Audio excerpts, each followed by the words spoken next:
just click the button anyway, so we're live now, whether you're ready or not. Know what I mean? I do time to hang about waiting on answer waiting people thinking about stuff. You know what I mean? Anyway, good evening, folks. Thanks for coming in. We hope you're all doing very well and safe and sound and blah, blah, blah. Tonight we have a legend, the Prince of the Paranormal. The saint of Prince of the Paranormal. I quite like that, actually. A guy who's known throughout America's judicial system. You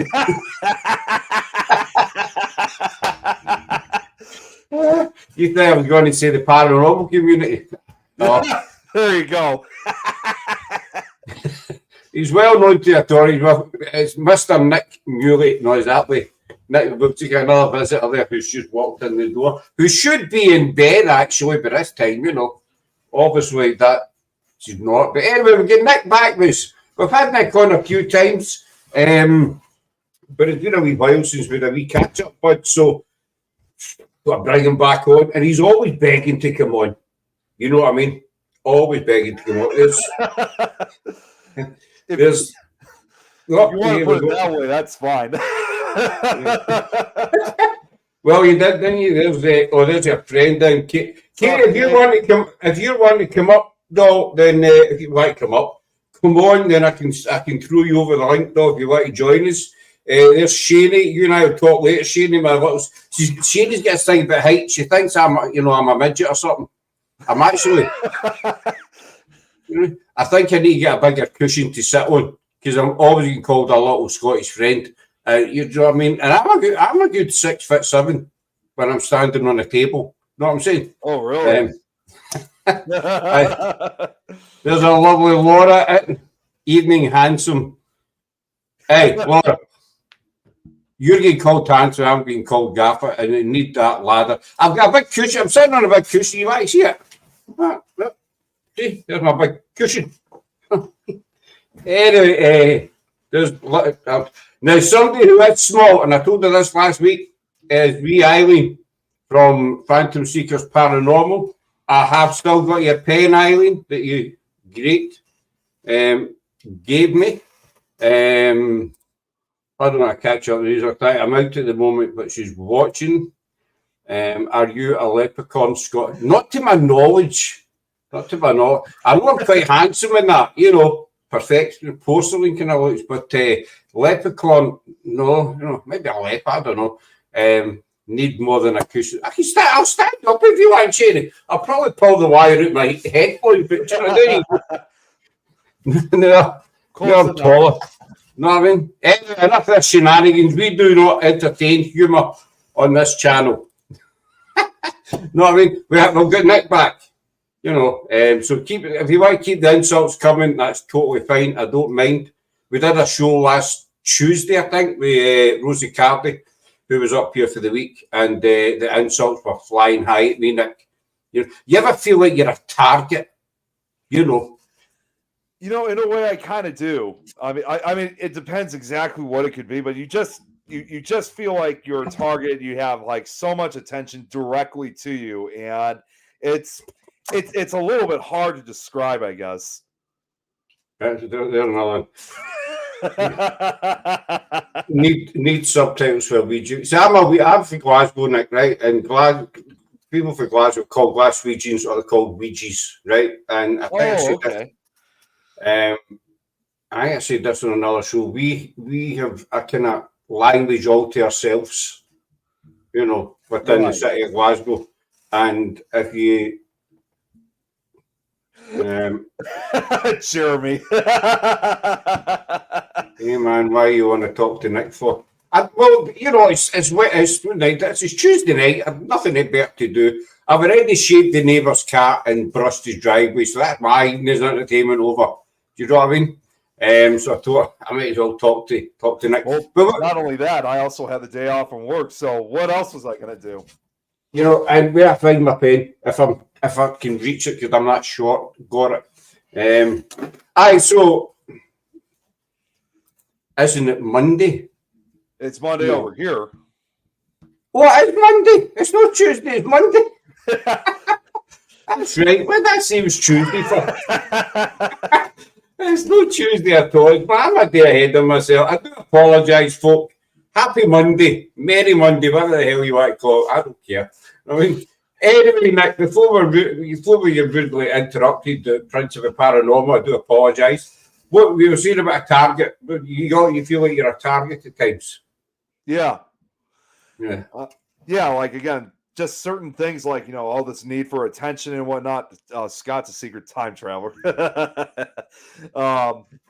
It's kind of a bit hard to describe in a way, like where you're a certain target for just certain things. I didn't really think too much of exactly past times, but I know it has happened in the past, though. You do. I usually get targeted because of my height, or my good looks, or my bald head. I already know who's always talking about that all the time. My head seems to be the subject of many a joke. I don't know why. It's just a head. I've always had it, So I really don't know why my head becomes a target of jokes. But however, I think it's jealousy, actually. Looks wise. Perhaps. That's, especially when I do the pouting pose and stuff like that, stuff like that, Yeah. Or when a photograph is taken of me during an investigation that I'm not aware of, and I'm in a compromising position. I don't mean that. That's, I don't mean that. Right. That sounded so wrong, didn't it? Or here's sounded so wrong. Angela, okay, Laura, there you go.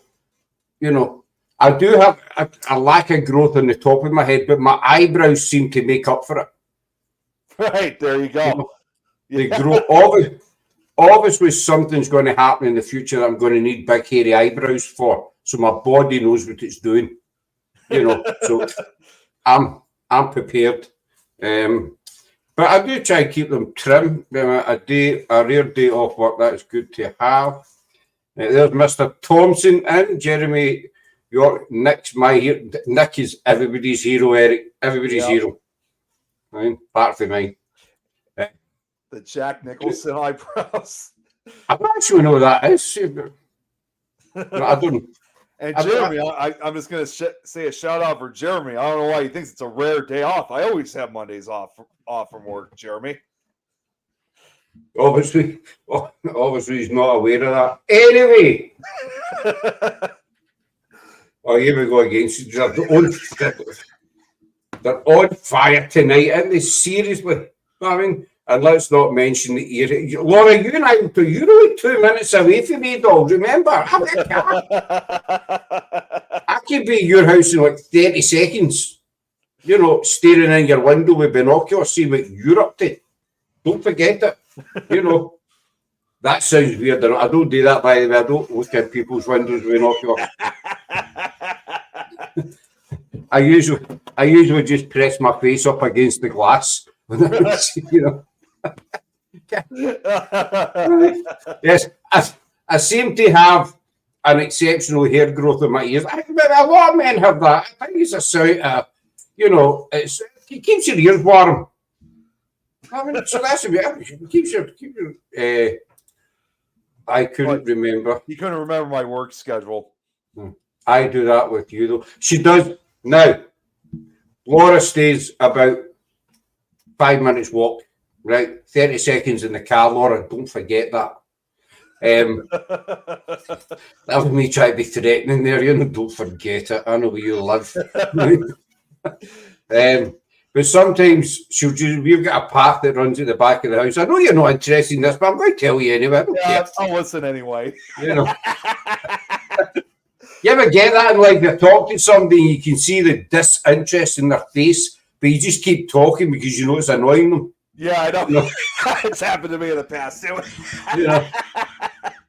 And then you start telling them what colour socks you usually wear and stuff like that, other boring stuff, And, but so there's a path goes to the back of the house, round the side, and a couple of times I've been at the kitchen window doing my dishes, as you do, or do footering about sort of thing, and this face will just appear at the window. That's pretty scary.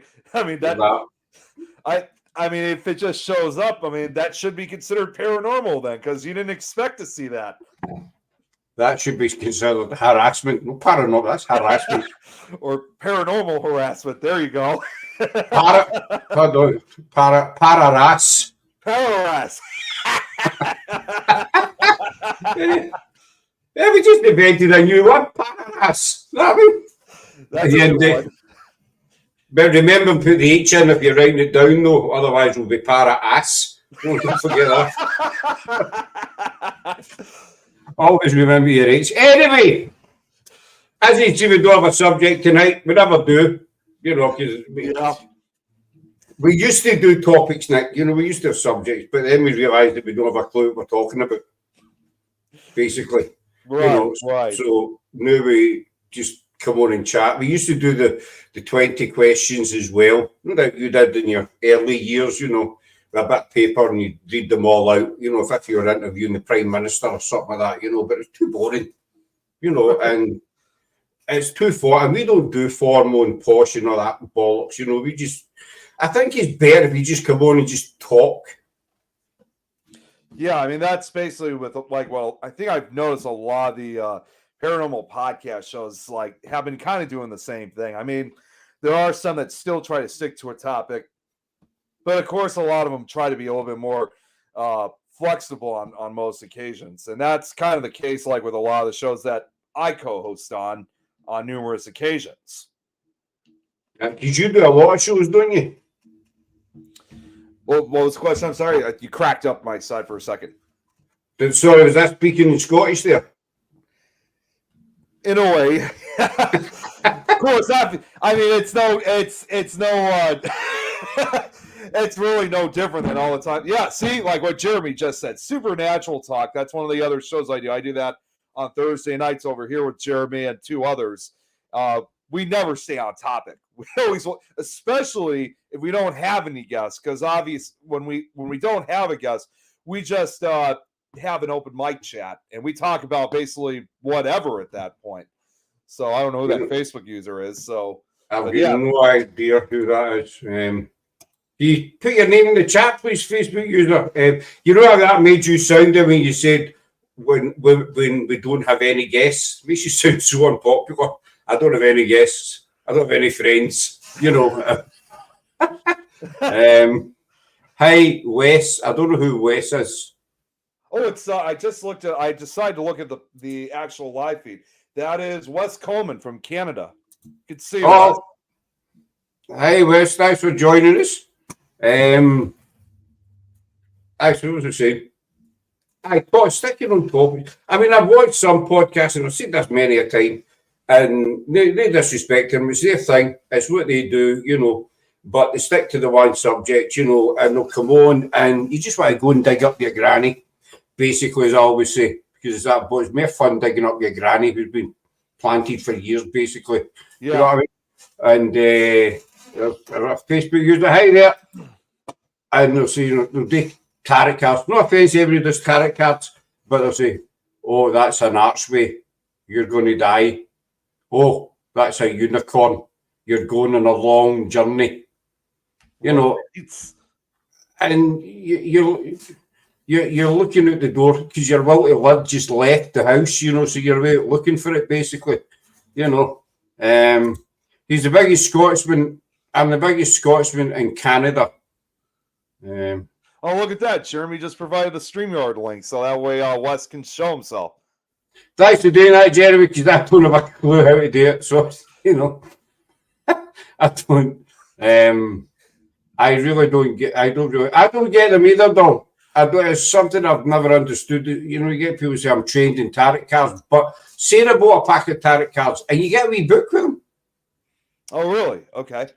She got a wee book, so you know she would pull out a bucket or something like that, and she'd be into her book, having a look to see what a bucket meant. You know, maybe not a bucket. I don't know. I'm using that as an example.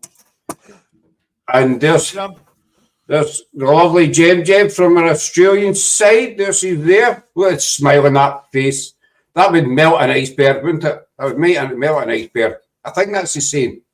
Is that not the saying that would melt a... I'll shut up. I'm talking crap now.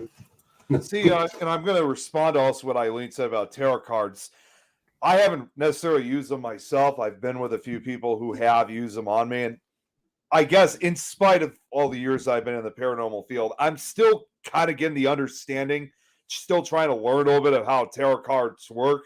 Because as far as I can remember, there has only ever been, I've only had it happen to me like 2 or 3 times where people use tarot cards on me. So, but they were all like within several years of each other. So as a result of that, yes, I may have had experience with it, but when it's every couple years, you kind of forget how it all.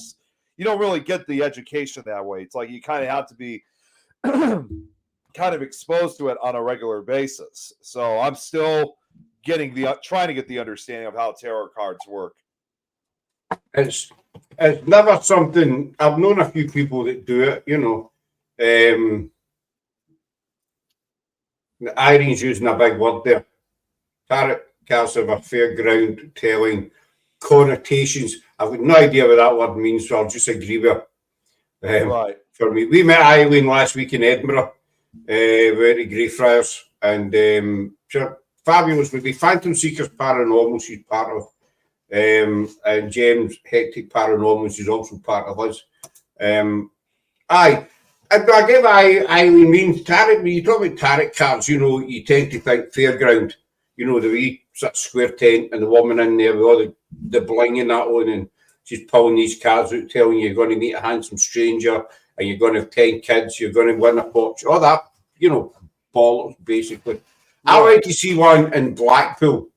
Blackpool's a seaside resort down in England, in the west coast of England, and it was my first marriage, and their kids was, and so I went in, and this woman's telling me you're going to meet a lady and you're going to have one child, etc., etc. And there you go, Eileen. Jem loves your page. And so she says, you're going to meet a lady, you're going to have a child, blah, blah, blah. And you're saying, I see that lady out there and the 2 kids. That's my wife and kids. Right, says, right. How can I meet a lady and have 1 kid if I've already got a wife and 2 kids? Exactly, yeah. You know what I mean? And you think, it just throws you right off. It just puts you right. So it puts a lot of doubt into anybody else that does tarot cards. Oh, absolutely. Yeah. And then there's a girl over here. I'm not going to name her. Well, I'd love to, but I'm not going to. She does a podcast, and she says to people, I've charged £5 per card. So that's, I don't know. I think I know. I'm not going to say either, but I think I know who you're talking about, though. Yeah. £5, I don't know, it's in dollars, about $3-4, something like that. I don't know. Right. Yeah. I mean, we got a number of shows that do readings too, and as far as I know, they've never really charged anything, because they just ask if you want a reading done, just go ahead and either not money, but like either send like, I don't know, it's either like a tag or some type of like our hashtag, or just say that I like to have a reading done, just simple things as that. The shows we have on Things Network are mainly people want a reading, you just got to send something, not money, but just got to say that you'd be interested, plain and simple.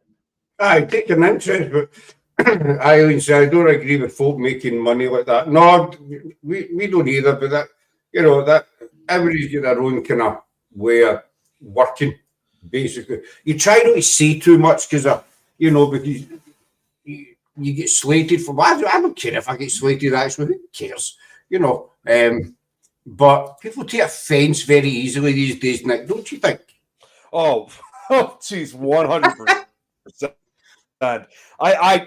It's like anything you say nowadays is like completely offensive. And you know what? That's actually something we were kind of dealing with, again, with our network. Not necessarily with a particular individual, but you have shows, like we post stuff like this also on YouTube. And certain things you say, it's considered a violation on YouTube. And it goes against the standards. It's completely ridiculous. And it's been a long-standing battle between our network and YouTube. And we just... it just gets really stressful after a while, especially when they start giving these strikes after for just simplest things you say. It's just absolutely ridiculous. We got a strike once. We had we were doing, Sarah was doing the show, but we had we did a party in the house, and she was filming us, me dancing. I was hammered. I was out it, I was comatose. I wasn't comatose, but I was bucketed, And with I can't remember, with Jess Glynn, one of her songs on, so I was up giving it, as you do, the dad dances, that kind of stuff. Standing up, I might add.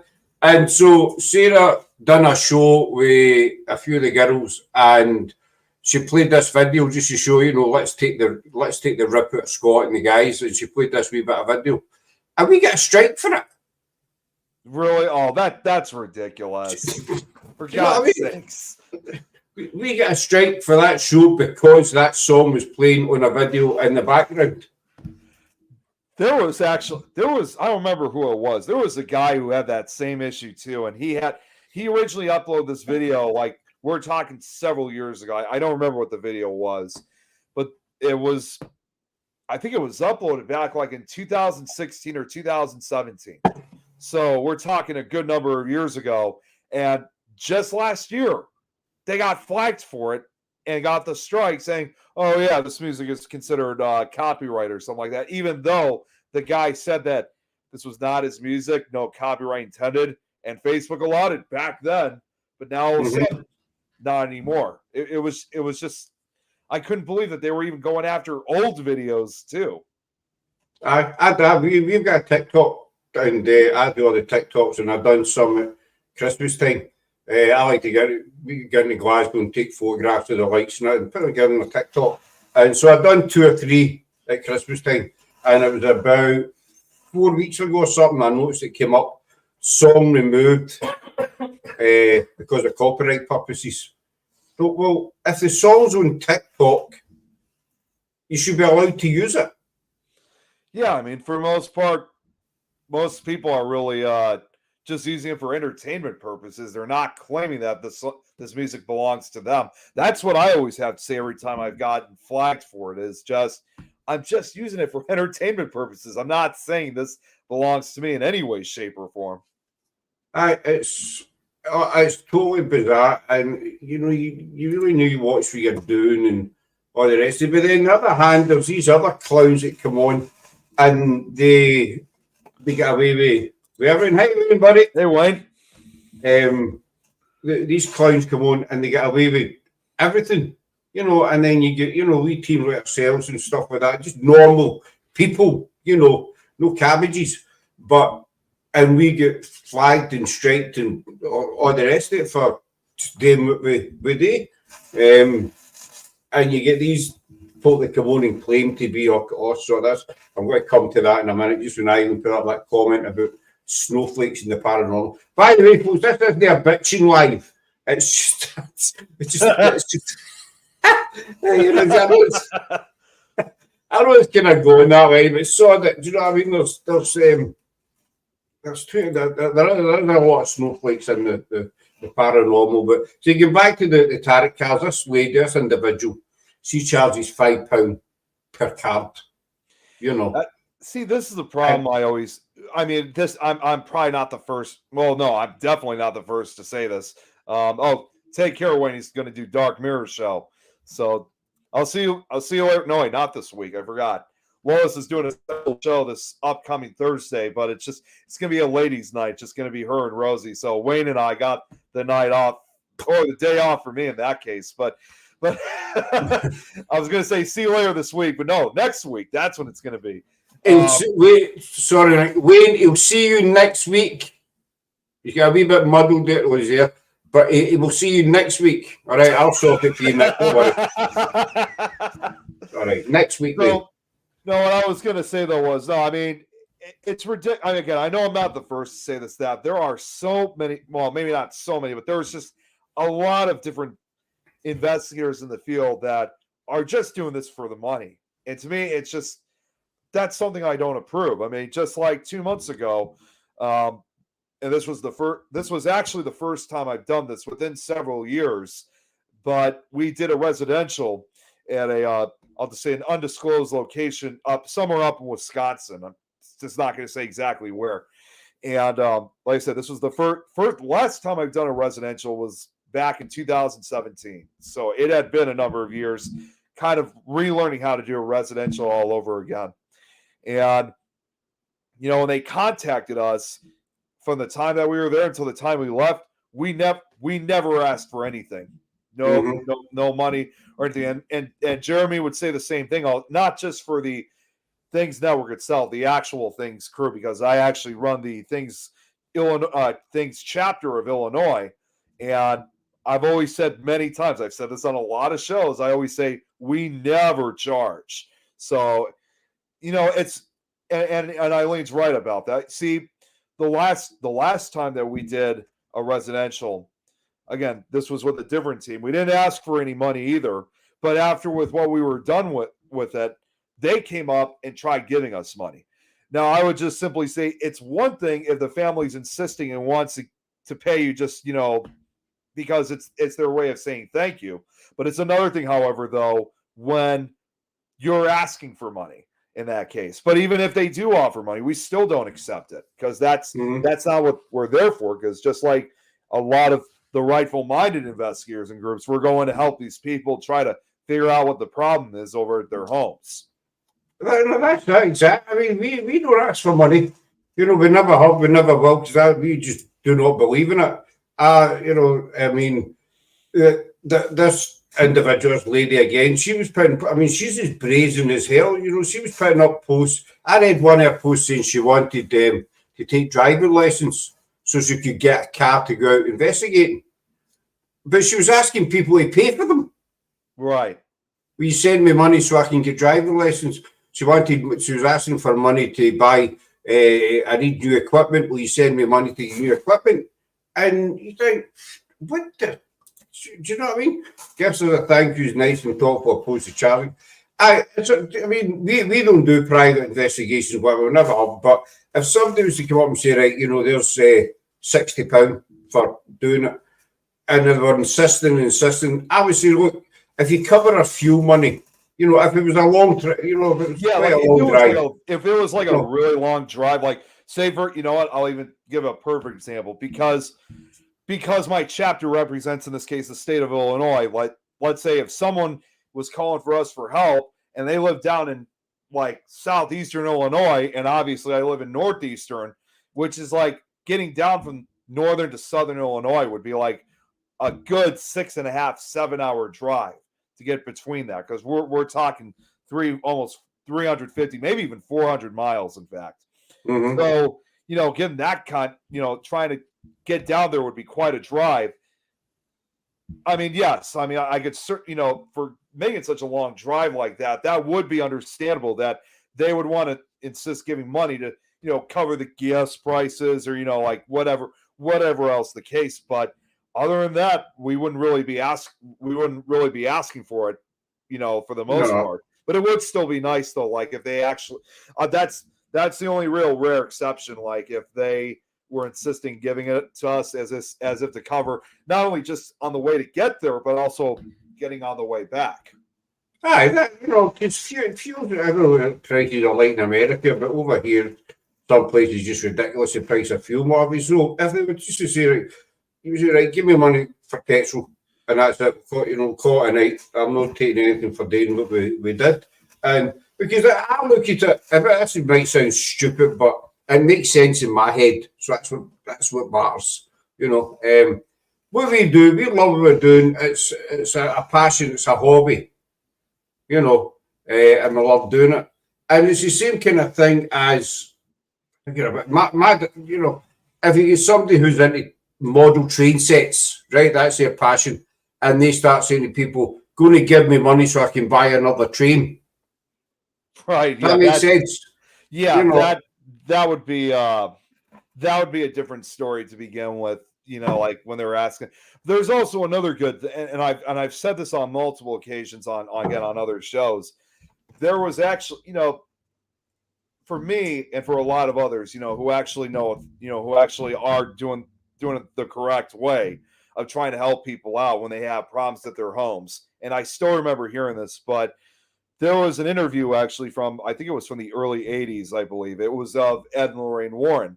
Ed Warren at one point once said that when they went to their home, these people's homes to investigate, to figure out what's going on in their homes, they often describe, because they said as paranormal investigators, we're kind of in some way almost like the police in a way, because very much like law enforcement, where if something happens or something's going on, obviously, or if you're in serious trouble, you just call 911, police come, they interview you, ask what's going on or what's happening, and they don't ask for anything in return because, of course, obviously it's different for them. Those guys are getting paid by the hour to do all this kind of stuff, but very similar even for us investigators who want to go to residential cases, because we do the exact same thing. We go in, we question them, interview them, tell them, what's going on, and see what we can do about it. So from that interview, what Ed described was, very much in a way like how law enforcement does it. Aye, I totally get what you mean. Eileen's saying someone's lucky to get a pen or two. Right, Eileen, I'm going to show you a pen again. She's relentless, this woman. There you go. That's awesome. I like that. I'll show you this as well. I bet I'll show you this as well, Nick. This was. Oh wow! Check it out.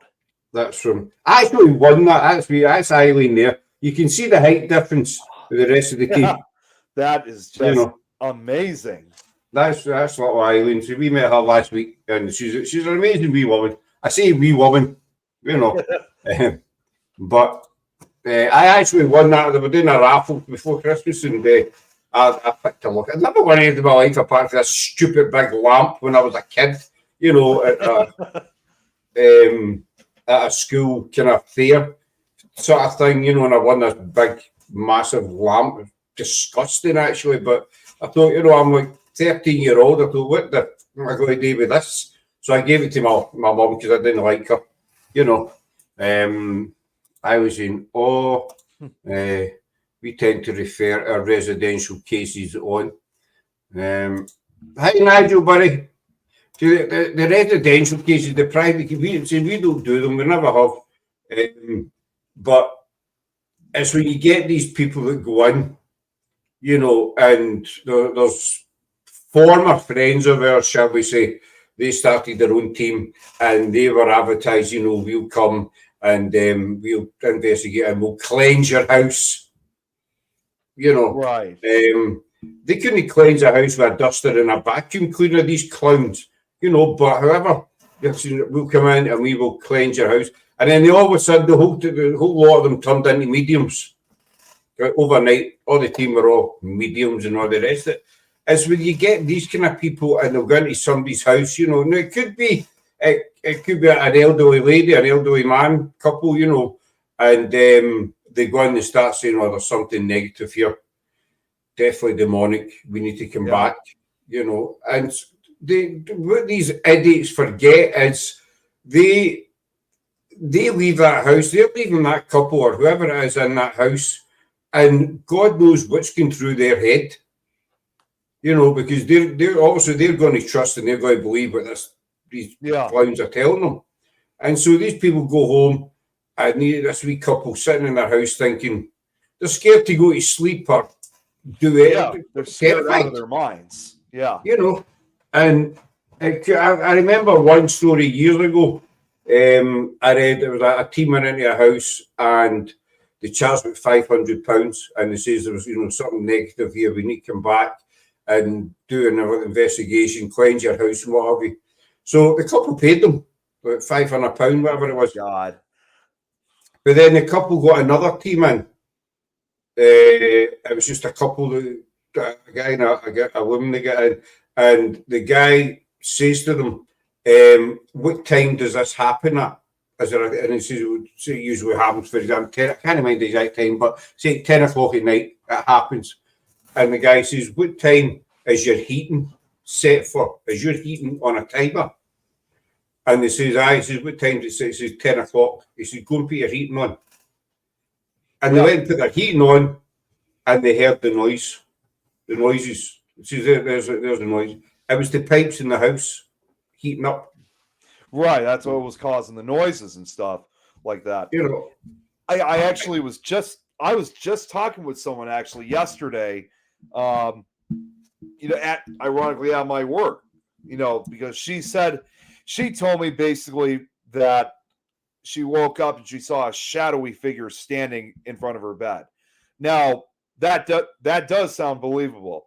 Like, okay, there's really no way to really, come up with some explanation. If it was, I mean, of course, I still asked some other questions just to make sure. Like, was there a window or anything that could have triggered the shadow? And she said there wasn't. But when she told me about the noises and that kind of stuff, that's when I kind of started questioning, saying, well, because she said she's been hearing these very loud bangs, and I'm like, you sure it wasn't like a tree that could have hit the side of the house that could have made a noise? Could have been pipes.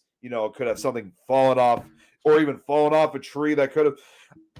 It's not that I was skeptical of her story. I just wanted to kind of rule out certain facts before we said, okay, it's definitely paranormal. She told me at some point that she was going to try to get a video of it, so I'm still waiting to hear back from that. But I know she said she's had a lot of experience, but that's the other problem too, is that with some of these other, again, groups who will just flat out say, oh yeah, it's definitely demonic. You got something in your house, and then all of a sudden there's, not only is it not demonic, but when you discover later on that it was just certain sounds and there's nothing at all in the house, then you wasted, in this case, a lot of money as a result. And I again, come to think of it now, it sounds like sleep paralysis, Eileen, but I think she said she was actually able to move, because I know sleep paralysis prevents you from moving. So I think she was actually, I don't think it was the case. I'm still kind of questioning her. So the full document's not out there just yet. I'm still waiting to get some answers. But anyways, when we went to the residential case from 3 months ago, or excuse me, 2 months ago now, I actually just flat out said, so, you guys definitely have something going on here, but I want to say first of all, it's definitely not anything demonic. You don't have anything that's involving demons. It might be negative energy, but it's definitely not demonic activity. So that was the first thing I wanted to rule out before we got into anything else. And by saying something like that, I honestly believe that was certainly the right thing to say, and that it also prevented, of course, panic for this family. And they have like a couple kids with them. So, and we're talking little kids too. So by saying something like that really calmed them down a lot before they were going to jump into conclusions. But even though I was able to flat out say it right to them, that didn't, of course, decrease the level of fear they were dealing with whatever was going on. This was actually an apartment building that we were in. It wasn't really a house. So it didn't really decrease the amount of fear they were feeling in this apartment building. Mm-hmm. The other thing is, I call it the paranormal wagon. You get all these teams out there, and as soon as they hear it, that's paranormal. Rather than go and look, to see if there's anything that could cause it, that's and they start convincing each other of it. Did you hear that? I heard that. There was a guy. There's a guy, black hair. I was going to say that, and just, we that. I was another guy a couple of years ago, and we were doing an abandoned power station. And we done it as a live outside, because inside the signal was crap. But the two were standing. Now, this building was 3 stories high. It's in the middle of nowhere, and there was nobody else about. But we're doing the live, and we could hear this thumping kind of sound, tapping kind of sound. And we thought, what the hell is that? What's causing that? Now, we'd just been all through the building. There was nobody there. And so I went walkabout to have a look. And what it was there was a bit of corrugated iron sitting in the ground. And it was drops of water hitting this iron at the same time. Really? And that's all it was called. But because it was kind of echoing through the bottom through to where we were. But people would just probably say, that's a spirit tapping, Yeah, Yeah. Not tap 3 times for yes, twice or 3 times he done it. That we'll get contact here, people. It's going to get interesting, it's going to get scary. And they put all the dramatics into you. It's not like that. I nearly said the F word there, by the way. I stopped myself there. More often, nothing. More. I can't say that. More often than not, everything can be explained. What he said. I actually have 2 funny stories to bring up where we thought it was paranormal, but we were actually able to debunk it. Well, at least the first one I was able to, but first one's actually it's pretty funny. I still remember this was like 10 years ago. We investigated this place that's called the Rossville Opera House, which was down in the central part of the state. No, don't get me wrong. It's definitely a very active location. I definitely do miss going to that, investigating that place. The reason why we haven't gone in the last number of years is because the guy who owned the Opera House, sadly, he passed away a number of years ago. So as of right now, I think the building is closed, so they're no longer allowing investigations unless somebody else buys the place. But the last time that we were there, and this was right before the owner passed away, was I think I was taking a break from doing an investigation, and I was standing in. I know I was in one of the upstairs corridors where the lights are on, and I'm standing there, and I'm just like taking a quick break, just checking my phone just for certain things. It's probably about like 11 o'clock at night, maybe midnight, and after that, I head back to the main room just to sit down for a couple minutes, and one of the guys he runs into the room and he goes, "You guys are not going to believe this. I just got this incredible photograph of a shadow person on a photograph." And I was like, "Oh," it's like, "All right, let's check it out," because I was interested. And he shows me the picture. He's like, the guy's got a wide brim hat on. He's got a gun standing in front. And I look at the picture. I'm like, that's me. he captured my shadow because it was lined up on the wall, because it was like one of those rooms where your shadow stretches out and it's on the wall, so it almost looked like a separate individual. And I literally had to say to him, "Look, you can't possibly expect me to believe this. That's me. My shadow's standing right there." And the supposed, it was true. I was wearing a hat, but not a wide brim hat. And the supposed gun that was in the hand of this figure, that was me holding my phone.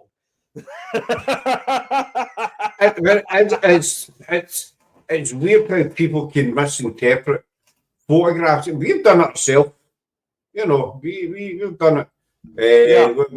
Way back when we first started, no long after we started out, we were running Grey Fries, we were taking photographs, and we got this one photograph, and I can only say it looked like a wizard in the photograph, and so we put it up in a group that we were party at the time, and this guy came back, and the guy was totally nice, and he said, "Listen, mate, that's no a figure, that's a plant pot," and he took the photograph apart. I don't know what he did with it, but he sent us a copy of the photo. He said, "That's a plant pot." I told it, fair enough. It was a plant pot, just the way it was shaped. And you can misinterpret photographs, but if it's a photograph of you holding a phone, then that was easily that was so easy to debunk. And then the other one, because I said I had a second one, was about 3 years ago now. Believe it or not, this was at a notorious location. It was actually at Waverly Hills Sanatorium down in Louisville, Kentucky, and I was in fact, the time that I went down there, that was really the first time that was when we used to be with the other network. That was really, other than Jeremy, that was the first time I was meeting everybody, the majority of the show house in person. So that was an incredible experience. But while I was with a couple of them, we were down, I think it was the 4th floor, and we were kind of on the balcony region of Waverly. And we kept getting these taps, we were like, I think we were doing either a ghost box session or an EVP session. It was one of the two. I don't remember. Jeremy wasn't part of that one, so he wouldn't. Well, he was there, but he wasn't there during the session, so he probably wouldn't know either. But we're standing, in the corridor asking all these questions, and these taps are coming. saying, can you do like 1 for yes, 2 for no? And the tappings started to become a lot louder, that pieces of the ceiling were starting to come down. We didn't realize that 2 other investigators were upstairs, and they could hear us, and they were stopping on the ground to make it look like it was essentially a paranormal prank, as I would call it. It was just, we were kind of pissed off at first, but it was so damn funny in the end. Once you realised who it was and what they were up to, I would love to go away with. We can't even definitely say anything that's paranormal. Only it can be. No, that's my own. We can't explain it. I had not an argument, but I had on a TikTok the other day, and this guy commented today saying, you're putting up historical photos on a paranormal, claiming it's paranormal. Right. And so I answered him back. I says, no. I says, we cover paranormal. We cover both subjects. And he thingy back, it says, you are saying that you're doing paranormal history. And I said, no, we paranormal in history. The title speaks for itself. But I get fed up with this clown. I just kicked him out. Because you think some people you just can't talk to. But as Eileen says, you never claim anything paranormal just so you can't explain it. Because I spoke to somebody once and they says, you probably, everything that you encounter, probably 1%, it's either 1 or 2% is paranormal. Absolutely. The rest can be explained away. Don't get me wrong. Know that you probably many. We've all had experiences, noises, whatever, that we cannot explain, no matter how much you try and debunk it or find an explanation for it. There's none there. I actually have something I'd like to present, believe it or not. I've shown it on a few other shows. I haven't really shown it too frequently yet, but it's actually something I've been trying to debunk. This, it's only just going to last for. Do you mind if I show a video that I captured? No, if you can stick it up, Nick, then fire in, because I don't know how to. Okay. Yeah, I've worked with StreamYard for a very long time, so I know how to use it correctly. But over to you. Right before I show the video, what it is at least is that I don't know if Jeremy's still watching, but we were actually trying to film a certain type of. We were essentially trying to shoot our own paranormal series, which we were going to do things a little bit differently compared to other shows. The series would be a location we would go to, and we would bring in like 5 or 6 different paranormal teams, some from other states, to this particular location and try to figure out, like what they experience. If Jeremy was still on, he would obviously explain a little bit more, but we did it. We actually did that with the first 2 or 3 teams, if I'm correct on that. And while we were doing I think it was actually the first team that this happened. While we were doing this, where we were at was at a location called the Lake County or Crown Point Jail, which is in Crown Point, Indiana, which actually it's just only an hour and a half away from me, so it's not even that far. I've investigated the Crown Point Jail several times. It's definitely an active area. Of course, obviously there were some things that we were able to debunk. But while we were shooting this, I don't know exactly how to. All I can tell you is it looks like a huge shadow, and this video is just, to this day, I cannot think of any explanation for it. I've even sent this video to some of the most hardcore skeptics, and they can't even figure out what it is. So I'm going to show the video. Hang on, let me just get it ready here. So you tell me what you see, and if anybody can debunk this, because I have yet to figure this out. So, 1 second here. It's been a while since I've shared the screen. I don't have a clue how to do it. Oh, here it is. Okay, so can you see the video? Yep. Okay, so there's nothing happening just yet, but just give it a few seconds.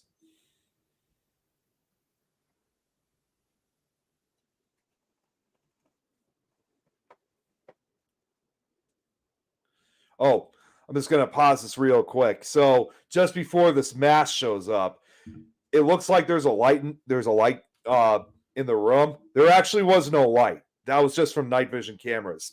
I was the cameraman in this footage, and I had another friend of mine, actually my best friend Don Elmy. He was Here's the weirdest thing too, is that while what you're about to see was captured on video, for whatever reason, it never showed up on his camera. Now watch carefully at the top of the screen.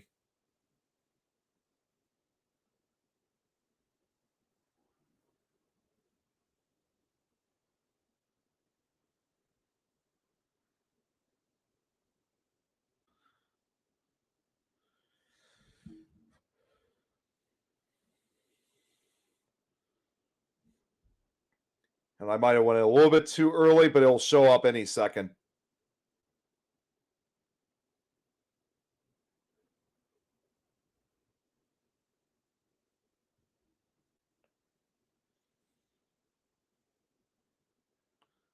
Okay, look at that. You see this right here? This Covers his whole face. mass? Yeah. Mm-hmm. And like I said, there are no lights inside. This is just from the somewhat lighting of the camera. And Don, he said he never got this on his camera. See, it covers the entire top part of the screen. Mm-hmm. Was there anything else happening at that time? Do you remember any noises, any feelings, any?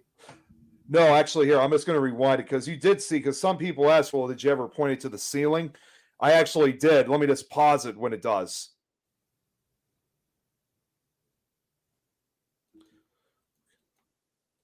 Oh, wait, hang on.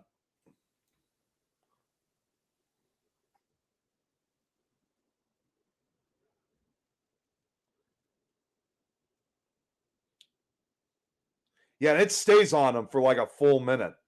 Okay, there we go. See, there's nothing. This is what I was looking for. There's nothing that's causing this giant shadow, almost like a vortex in a way.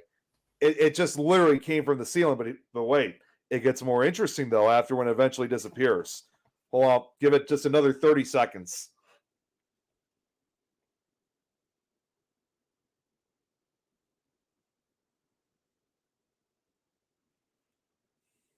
And this guy, Earl, he said he never felt anything when this thing was on him. He didn't feel anything.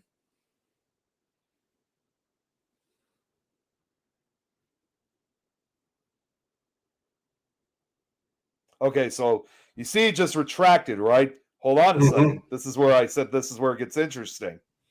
Watch what happens.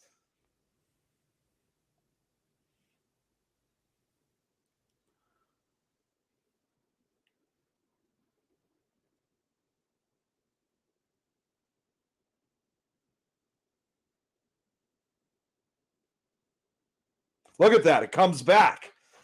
And then it just shoots back up into the ceiling one final time. So did the lady hi Mark buddy. Hey Mark. Also Mark's saying hi from Australia. New Zealand. But I say Australia. Yeah, you said Australia. New Zealand. Sorry, Mark. Sorry. Well, it's near enough, you know, it's kind of close enough. Memphis Granny. Hi, Memphis Granny. No, that's weird. Did the lady beside him see anything or? No, it was. We didn't actually see like when you see paranormal footage, a lot of times it's after. Mark says they get that all the time. When you see a lot of this paranormal footage, usually it's after it's been recorded. Now, none of us could actually see it with our own eyes. So they were completely unaware of what was going on. But while I was filming it, this was happening while it was recording. And obviously you can't see my face, but my eyes were just huge. And you couldn't really hear it too well. But I was like whispering, what the hell is that? And you could see the cameras moving because what I'm actually trying to do is I'm trying to move around to see if there's some way that could have been causing the shadow. Now, it is true. There was a window behind us, and it did face the downtown area. Yeah, I know. It was so weird. She wasn't as affected by it. It was just we didn't really feel much of a temperature change. At least I didn't. The guy Earl said he didn't feel anything. It was just the weirdest thing. But again, while I'm on camera, like I said, I'm checking the window, just like turning at least because again I'm still filming just to see again if I wasn't because there were lights outside again in the downtown area. But no matter which movement I tried making, that shadow was still there, and Don was also moving around too.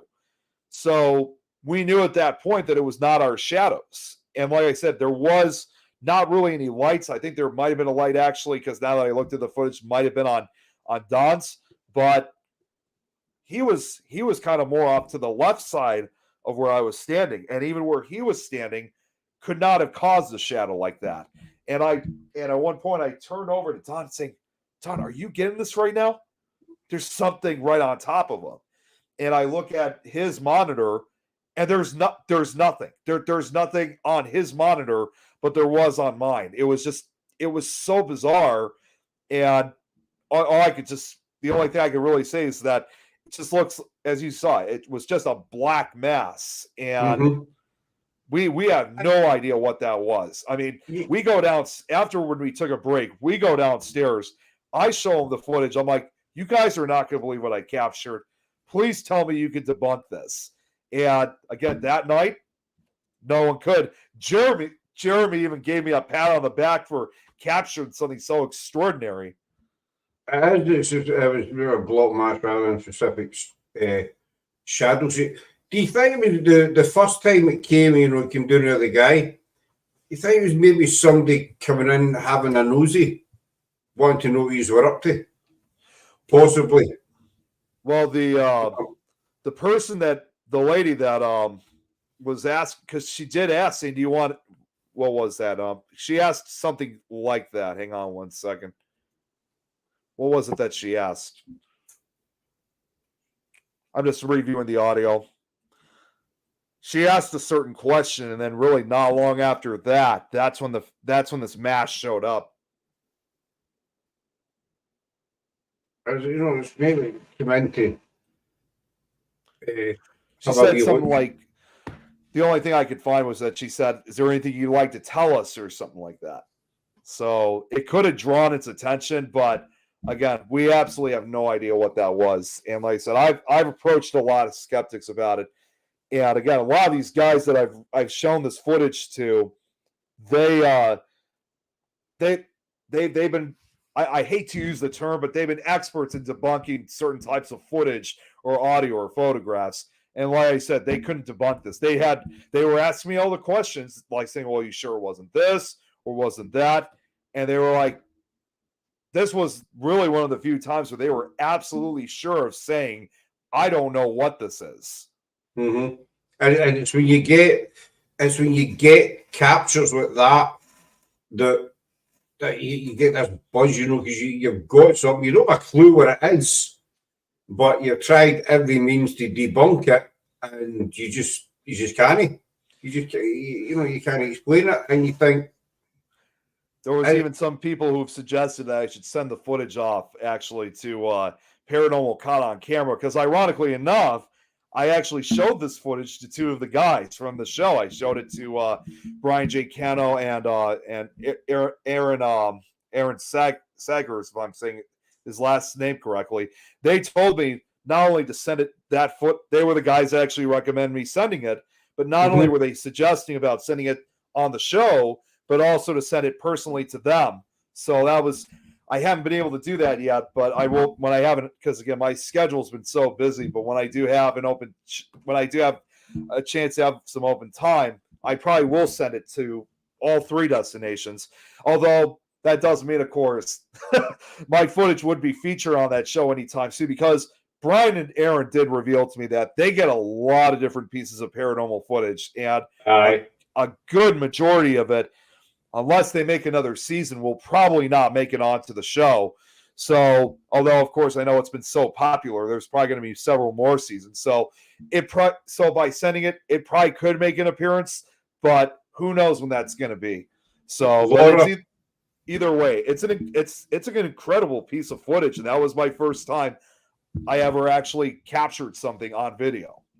I don't know if I could be. I'm no expert by any means, blah blah blah. But I don't know what the hell that is. And you should send. I know Laura. She watches it. And she got her daughter. She's her daughter's right into the paranormal until she's 8. You know, she's broken. You know, you should send it in, and because you know, it's not if you're sending it in and you're saying, look, this is paranormal. We caught a spirit on camera, whatever, blah blah blah.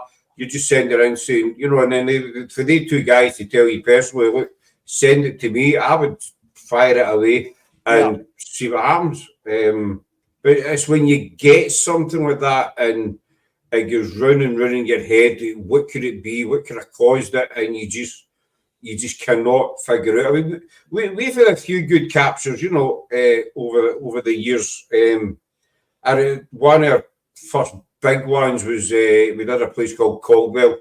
It's an abandoned mansion house. It's about 280 acre estate, but it's up on our TikTok channel actually, and we're investigating in the stairwell, and we do necrophonic running, but then we heard this. Well, I heard it. Nobody else. It's a weird one, Nick, right? Because there was about 6 or 7 days there that night. I was sitting on the stairs, necrophonic was running, and everybody else was hearing a sharp intake, where they sound like a sharp intake of breath, and it was getting closer and closer to them. I never heard this at all, but we picked up, I heard a woman's voice saying a sentence, and it wasn't through the app. She was, you know, if she was beside me, but they heard an intake of breath at the same time as I heard the woman's voice, and we both reacted, but I thought they were reacting to the voice and vice versa. Does that make sense so far? Right. Yeah, it does. So I was saying, you know, what was that? Blah, blah, blah. So we caught it on camera and I played it over and over because I couldn't work out what this woman was saying. And at first we thought it sounded like Latin. And I sent it to about 10 or 11 different people, and they all came back and said, look, that's no through the app. She was there with you. And it was actually Jim Martin who finally managed to break it down. He done it on one of our shows. He broke it all down. And, well, she remembered that. And Jim says, what she's asking is your light better now? He says, what's your footage? He says, just before you hear the voice, your EMF meter lights up to red. So you move. Oh, I just cat ball here. I nearly dropped it. He says, your EMF meter lights up to red. So you move it over a bit. And then it goes to red again. And then you get that voice. Yeah. Saying, is your light better now? So we can't explain it. I was the only one that heard it. The other guy, they all heard something else.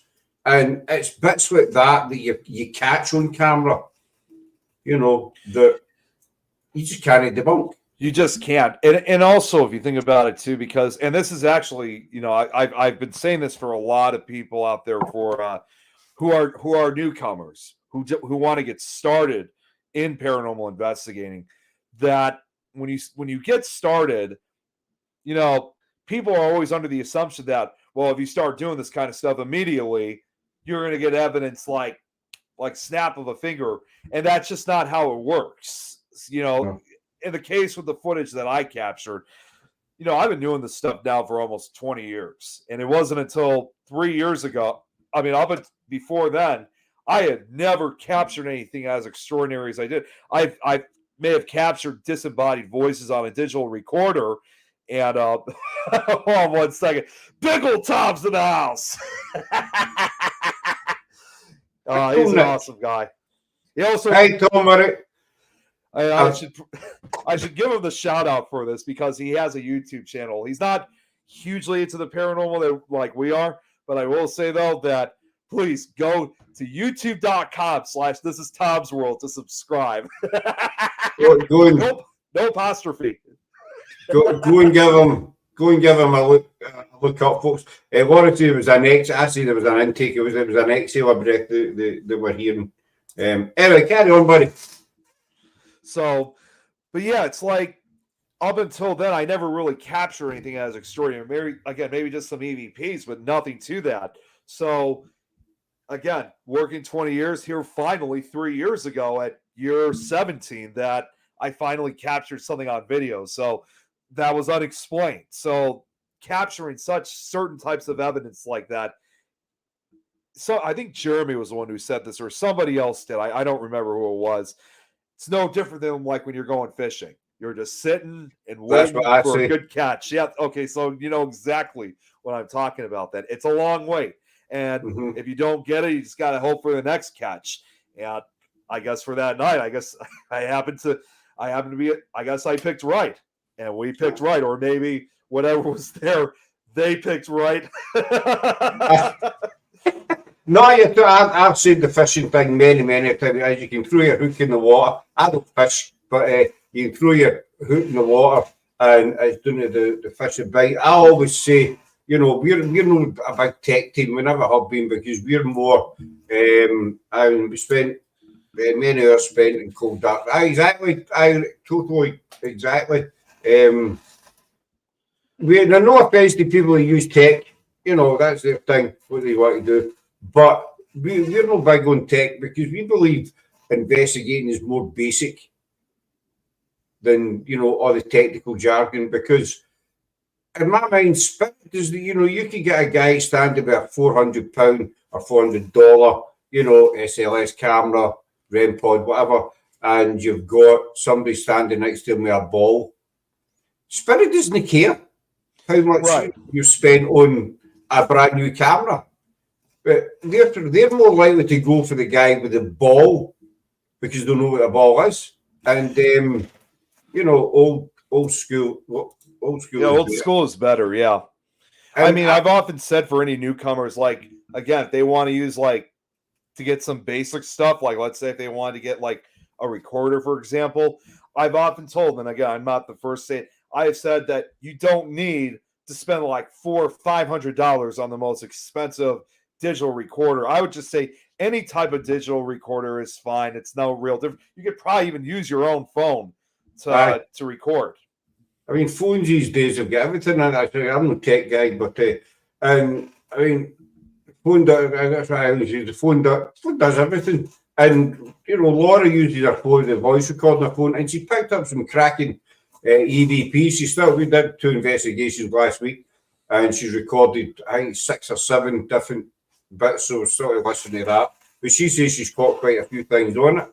But yeah, I mean, I've watched people go. You know, I've told this story many times. There's this clown for Edinburgh, and he done a lie. This a couple of years ago. He was going to Greyfriars, and he was all geared up. He looked as if he was going to war with Syria or something, like Iraq or something, you know. And this guy spent about 2 hours setting up in one of the tombs. There was a lot of open tombs in Greyfriars. He set up about 2 hours, and he lit everything up, you know, the place was all lit up. And he get bugger all. He get nothing. It was so funny. He get nothing. Not even a one EVP or a stowed. No. That's crazy. You know. Go ahead. I'm sorry, Scott. No, but I mean, in my mind, you know, if there had been anybody there in the spirit-wise, they'd probably get fed up waiting on them. Yeah, they probably would. You know, it's like, come on. I'm visiting, you know, but I saw that I won't leave. I'm off. You know what I mean?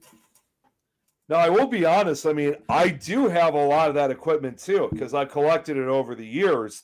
But even when I bring it with me, that doesn't mean, however, though, that I'm going to be using everything in that case. Mm-hmm. You know, I do have a combination of both the old school stuff and also a lot of the modern day stuff. But and that's the other thing too. I tell a lot of these, again, newcomers when they want to do this stuff, they want to get a lot of the equipment. And I've often told them, I did not even get all this equipment overnight. You know, this is what I have is like thousands of dollars worth of tools. And that took me years to get all this kind of stuff, like when I had the chance. But like I said, even with what I got, I don't use exactly everything. Although, here's something I wish Jeremy was still on to hear this. A really good tool to use, and this is actually for something that Jeremy had introduced me to, believe it or not, would be a dog whistle. You know, I've thought of that because also we can't hear it, but spirit would be able to hear it. that's correct. I'd actually thought of that the other week, the dog whistle. Yeah, I mean, so the dog whistle, I mean, when we've used it in some locations, it definitely does trigger some kind of, definitely triggers a response. Maybe not necessarily like very quickly, but it does trigger a response in certain things. Oh, one piece of advice I want to give, again, we've been saying this every time we mention about the dog whistle. For anybody that wants to try it out, the only thing that we would ask for is do not try it in outside locations. Trust me, you will be sorry. Because there was a again funny story. There were two investigators that did that at a cemetery, which was near a wooded area, and they used the dog whistle there. It's late at night when they're at this place, and they're using the dog whistle. Oh, they definitely got a response, all right, but it was not supposedly spirits. They had a whole bunch of coyotes start chasing after them. No, well, we say I did. I think a couple of weeks ago using a dog whistle. I thought we can't hear it. Yeah, but spirit be able to hear it. I'm like Laura's saying that one of the best. I'd actually forgotten. Well, we were talking about this last week, and I've forgotten about it. We did an abbey in our area, Cowan Abbey, and I think it was last year. Laura will keep me right, no doubt. What we did was Laura's deaf, and she had. She called it a listening device. I called it a Walkman because she hated me saying it. So I just said to wind it up. And it was just a set of headphones with this kind of microphone, attached to it. And what we did was we went down to the Abbey, and it was one of the old rooms. We put her in the corner where thingy went, and I stood in the other corner with a whiteboard and a pen, and we went live. And I said to people in chat, tell me what to put on this board. Laura couldn't see the board or whatever, and so somebody says a circle, so I put the circle on. I was the only one that could see the word circle. I was the only one that could see what I was putting on the board, and also I never said what I was putting on. And I ended up saying, I said, well, Spirit, can you tell me what I put on this board? And it took a couple of minutes, but then Laura turned and said, circle. And she was a good 20, 30 feet away from me. And, the board was of that size. It wasn't massive. And so there's no way she could see the board. And she said, circle. And we done it again. And I think I drew a tree or something like that, a tree or a flower. And it came back picture. And there was a third one. I'm sure we get 3. So, it's stuff like that, especially when she said circle. So, how, explain that one. Yeah, exactly. That's really interesting. Yeah. We'll have to try that. One other type of result that I got is, oh, hey, Robert, good to see you.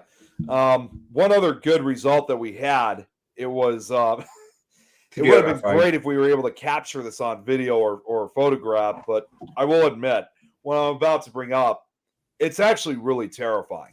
Although, I mean, I was totally shocked from what I saw, but I wasn't scared though. But of course, probably would scare the hell out of anybody else who saw it. And what's even still kind of strange about this is that this actually occurred just a few months ago, back in August.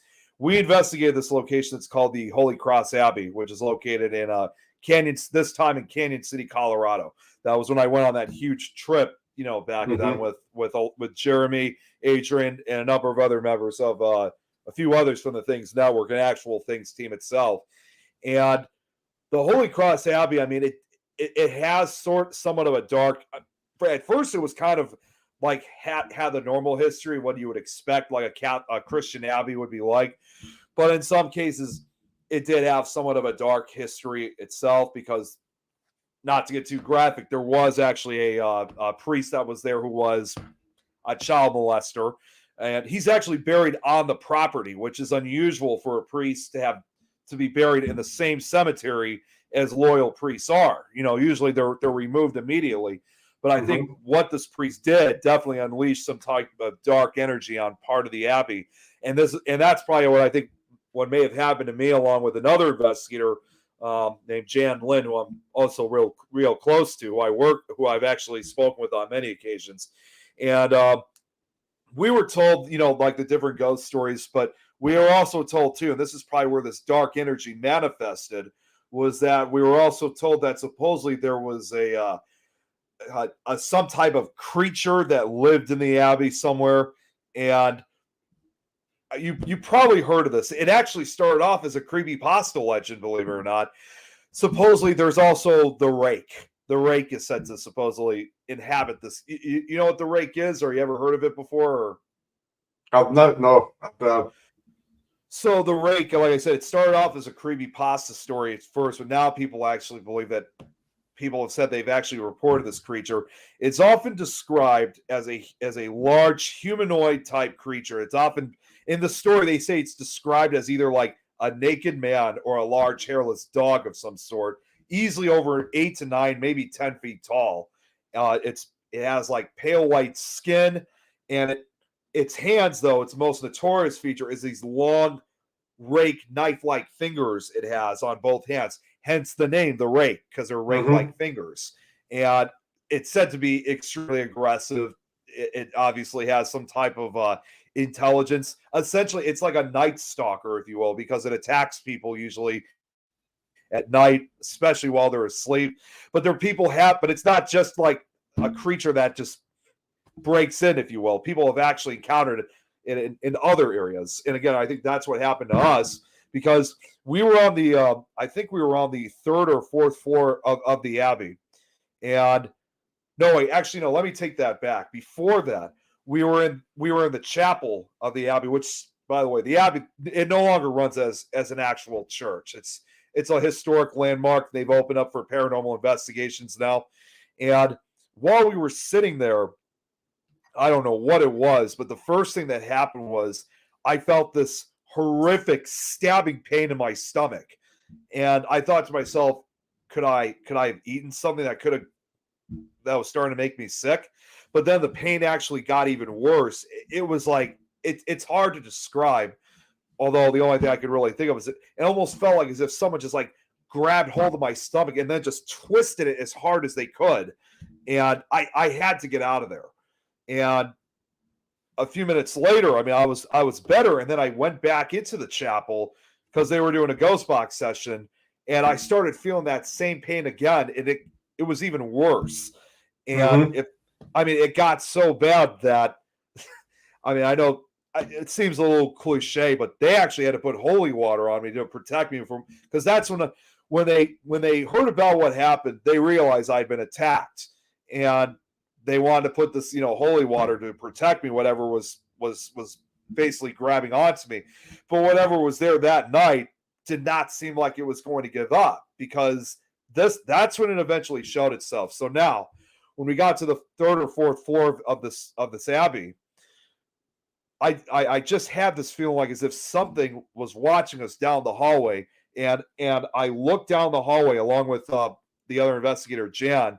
And what I saw down the hallway, I swear to God, I'll never forget this, but I saw this huge, tall, dark figure standing at the end of the hallway. I mean, it was basically, in other words, I saw a person standing there, but it was clearly not a human being. The figure looked humanoid, but it was not at all human. This thing was, again, it had to have been over 8 or 9 feet tall. And this thing was down. It was probably it was like maybe 50 or 60 feet down. Well, maybe about 40 or 50 feet down the hallway. Either way, that's quite a distance away. So, but even from that far away, we could see how this thing, its head almost reached the ceiling. And I didn't see any features really other than it had these long, gangly looking limbs. Its body was incredibly emaciated, almost like as if it hadn't eaten in some time. But the one thing I noticed, and this is what I thought immediately, until I saw its fingers, long, sharp finger rake-like fingers. and then I realized exactly what I was encountering. Now, the actual head itself, I didn't actually see a face or anything. It was just black. So it was oval shape. Its head was completely bald. No eyes, no mouth, anything. But I could still tell, though, that it was looking directly at me. And then at one point, it turned its head. It looked over to Jan, and then it looked right back at me. And it seemed like an eternity, but I think it only lasted really, the entire encounter only lasted about 20, 30 seconds because right after it looked at me, it disappeared. It was literally one of the most bizarre things I've ever seen. Yeah, I mean, truly, absolutely a truly terrifying sight.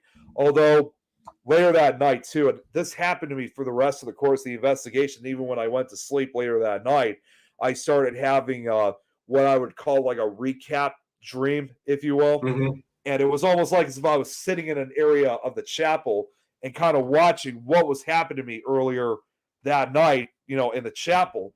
And in the recap dream, I saw that same exact dark figure. It walks over and it bends down and it uses its long claws and it started grabbing at my stomach area. And that's what I thought. That's what was causing this intense pain. But the most chilling part of these recap dreams, though, is unlike when I saw it like in reality, this time when I saw it, it looked the same, but there was an additional feature. This time it actually had glowing red eyes. That was the only thing. And even though it was completely dark in this room, I could tell when it was grabbing at my stomach, it was making, its cheeks were lifting. So it was making like, creating an evil grin, like it was taking pleasure in attacking me. And when Jan and everybody else came to interfere to see what was going on, that thing just jumped up and just ran back into the darkness. It was just, I'd never had anything like that before. I mean, something like that, how can you debunk? Especially when you're encountering a creature like that. When you I mean, we don't have anything like that here. Like, no, that I know we've seen yet or heard it yet. But it's when you have a personal experience with that. I was asking if you ever had an attachment follow you home, Nick. Surprisingly, I haven't. The closest thing that I've ever had something follow me home, funny enough, this goes back to when we were talking about, like all the equipment and stuff like that. I'm going to keep this one a little bit shorter, but there was about 5 years ago, we went to a bar and restaurant in, I believe it was in Aurora, which surprisingly, in spite of it being historic, I couldn't find a lot of history about it. Supposedly it was where one of the locations that notorious Chicago gangster Al Capone supposedly hung out during his days. But we did an investigation after the initial party, if you will. And I was getting all my equipment set up. Of course, I'm spending several minutes putting all the equipment together. And I noticed something was missing. You're familiar with those flashlights that you attach to your hat, right? You know what I'm talking about? Like, so yeah. I have one of those, and for whatever reason, I couldn't find the back piece that held the batteries in. So my first thought was, of course, like, okay, I must have dropped it. Checked the ground, couldn't find it anywhere. And since there were a lot of people, I thought, well, maybe somebody might have stepped on it or accidentally kicked it and may have knocked it over in another area. So I'm like scouting the entire bar. I still can't find it. I check my pockets next. I check my shoe next to see if it may have gotten stuck. I asked a few people saying, you didn't have anything get stuck to your shoe, right?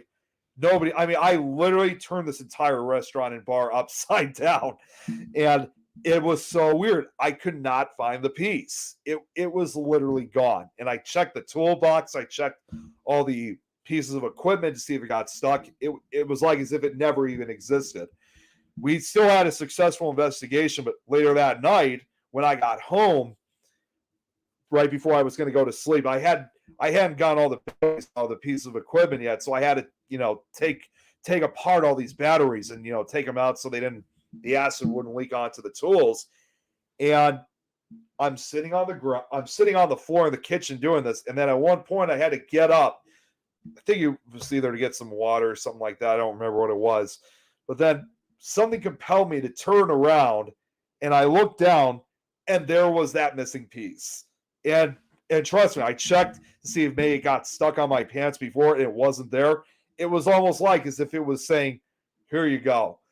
So this is just my personal opinion, but I think something may have actually taken that piece for, I don't know what was so special about it, but they had it for a while, then they followed me back and gave it back, and I was able to have everything together in one piece at that point. So that was the only time I've ever had something follow me back, but it was never truly an attachment. You can kind of say it was more of a return delivery. Yeah, I haven't actually recruited to be a husband for another that pops up in most investigations I go to. He's aggressive, and I've been physical. I always told us about that before. Somebody's following her about from place to place, you know. But I mean, I'm saying, you know, personal experiences. You can't convince anybody else that it happened to you. You know, took it for nefarious power purposes. Never thought of that. That's a good thought. You know, things happen to you, investigations, and you can't explain it, but nobody else will believe you. You know, but it's the personal experience sort of thing. You know, usually you've seen that, the rake, and you know yourself that you've seen it, and you can't explain it. You can't. You know, you can't debunk it. It's like last week we were at Loudon, and we were there Monday and the Friday night. But in the Monday night, I did. There was Rosie, Andrea, Laura was there as well. Sarah was there, and I done. I put the blindfold on the headphones, and I was standing against the wall, the old cut. The rest of the guys, they were about 15, 20 feet away from me. And one, I can't feel if there was somebody on my left-hand side. But the other weird thing was that I get a strong smell of perfume. 3 times it happened, and I told one of the girls that maybe came over and stood beside me. Mm-hmm. But I thought, well, none of them were perfume on. And then after I took the blindfold off, I went over, standing beside the rest of them. And again, I got a strong smell of perfume. And I said to everyone, can you not smell that? Is everybody get perfume on, you know? And I said, no, we can't smell it. But I could distinctly smell the smell of perfume. But telling anybody else, you know, you're talking rubbish, that doesn't happen. You know, but you know yourself up here that it has happened. Right, exactly. You know, and it can be the once you've experienced something for yourself, things feel in a different dimension, it kind of opens up your mind. But it does, you know, and it can be the smallest thing.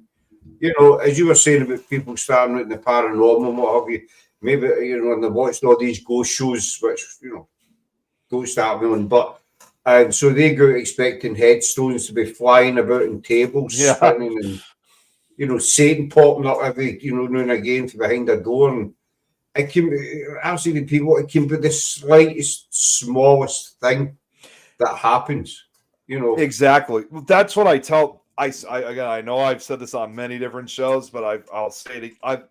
It's always good to repeat it every single time, especially for anyone that wants to, you know, try it out.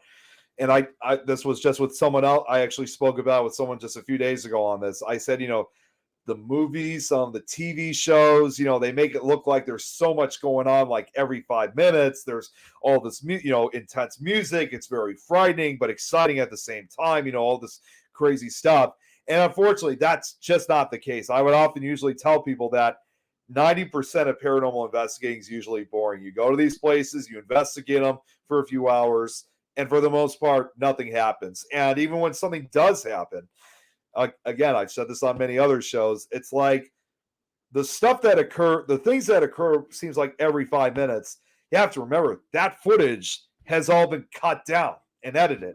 So what looks like every 5 minutes, in reality, it was probably like every 5 hours that something happened.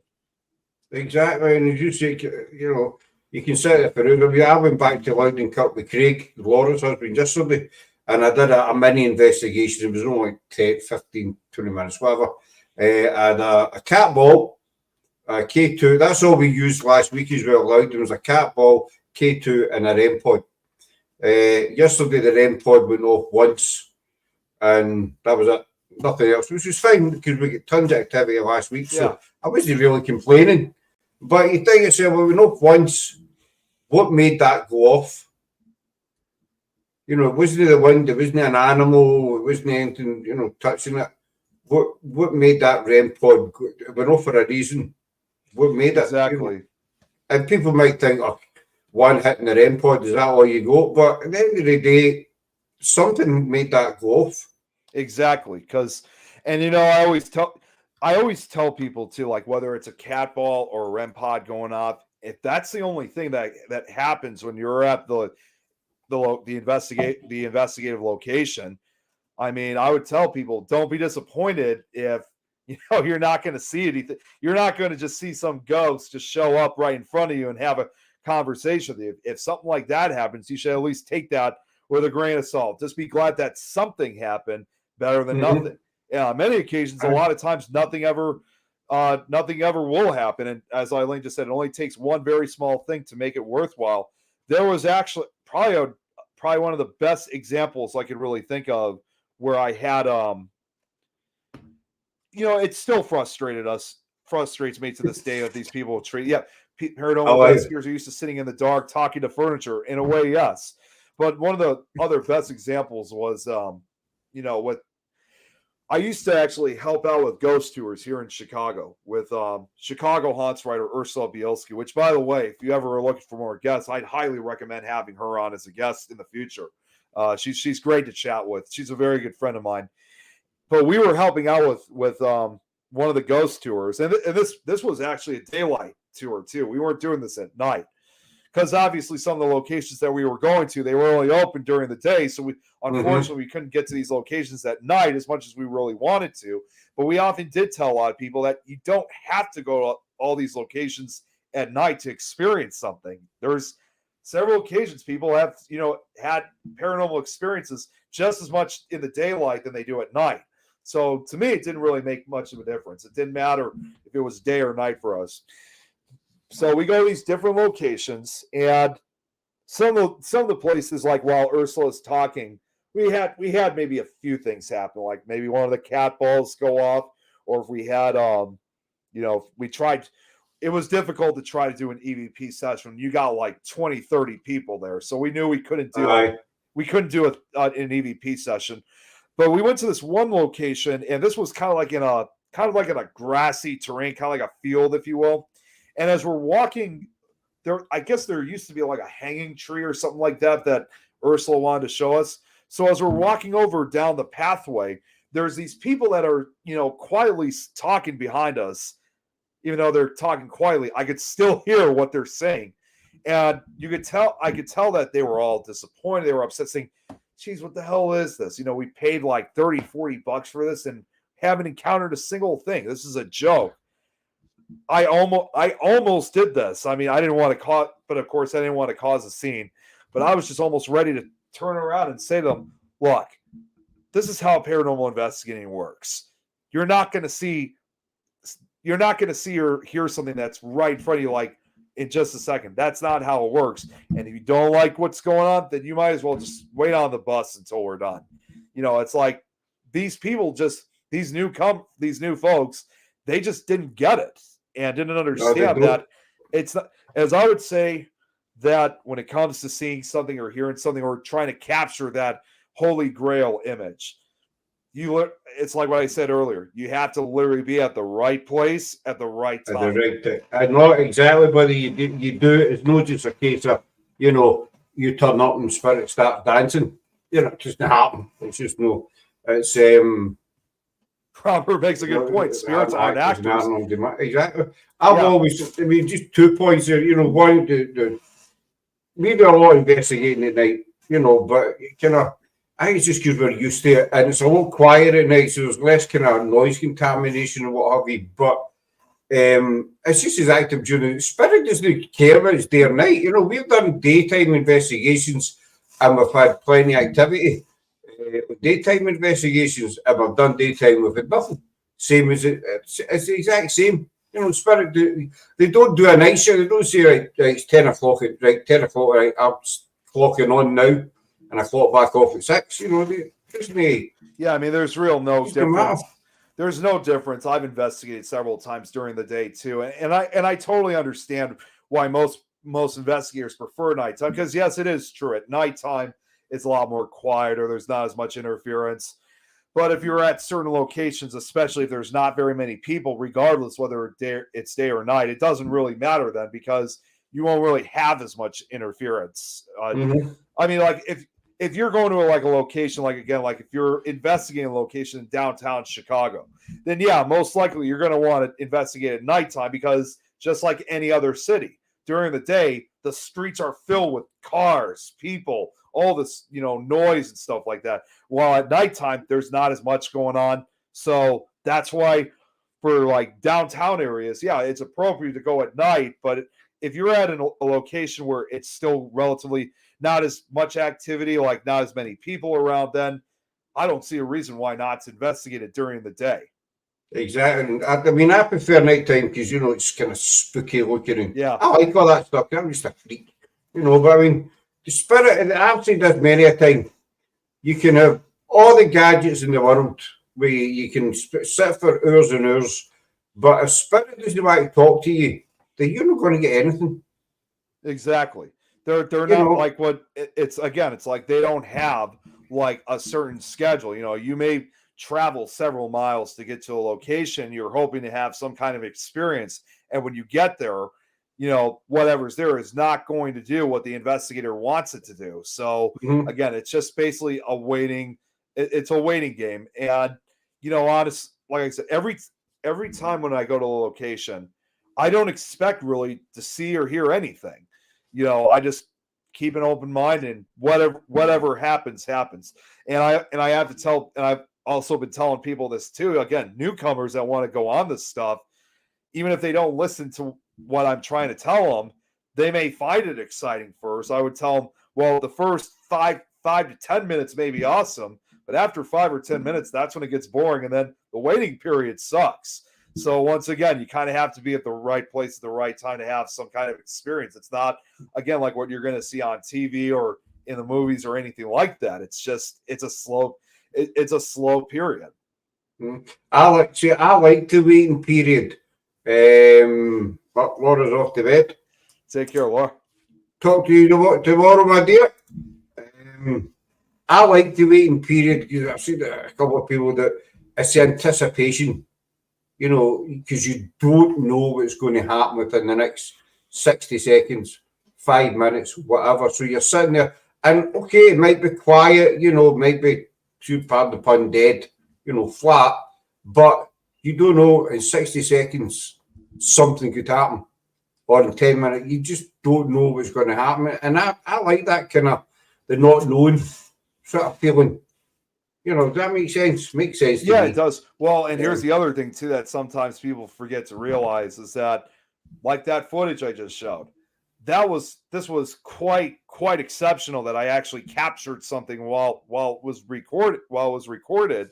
But just because nothing's happening does not mean that something. Yeah, anticipation. That's correct. Yep. Just because nothing's happening like while you're doing the investigation doesn't mean still that you may have captured something on video. You just may have not seen it or heard or felt it, but still, even if you captured something extraordinary, you're not going to always see or feel it yourself. And exactly. So even when something does, in other words, even if something does happen, it's still going to be kind of boring because you can't see or feel it or even hear it. And the thing is as well, you're totally right. The thing is as well, and we picked this up on Friday night as well. It was actually Laura that picked up on Friday. Once I listened, what we were getting was it was as if there was, we knew there was spirit there because the activity we were getting, but it was as if they were talking amongst themselves. And we've had this a couple of, a few times before. It's as if there was maybe, I don't know, 2, 3, 4 of them standing, and they were talking to each other rather than talk to us. So we knew that they were there, but they just didn't want to talk to us. They were wanting to talk to each other. Now, a lot of skeptics, and that might say you're talking Bill. That doesn't happen. But who's to say that? Because we've picked up on this a few times. We had one interesting EVP for Caldwell, and it was a woman, we called her the matron. She was always quite prominent. She was like Nurse Ratchet. Mind the film The Shining? Oh yeah. I kind of likened her to sort of Nurse Ratchet, so she ruled the place kind of thing. But we'll get one out, and she's with that. Shh, they can see us. But well, who's she talking to? Because she's not talking to us. And then we've also picked up a male in the same conversation. He was trying to talk, and she was more or less shutting him down. But, shh, Wow. they can see her. And we have it on, I don't know where, I think it's on our Send Anywhere file now. But it's clear as day, you know. And so she's basically telling him, shut up. They can see us, even though they can't see them. In her mind, can we see them?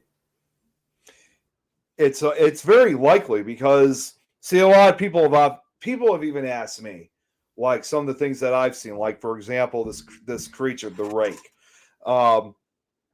People have asked me sometimes would I consider myself a psychic or a medium, and I don't necessarily claim that title at all. But what I do say, however, though, and I think this is for everyone, you know, so whether you're a paranormal investigator or not, I think we all have this, and I've often said that we are basically all psychic in one way or another, you know, and it not 100% like some other people, like some individuals are, but we have some type of ability. So to kind of answer that question, it is possible that maybe we can't see them and we just may not even realize it. Of course, obviously, like other like full like psychics, mediums, you know, etc.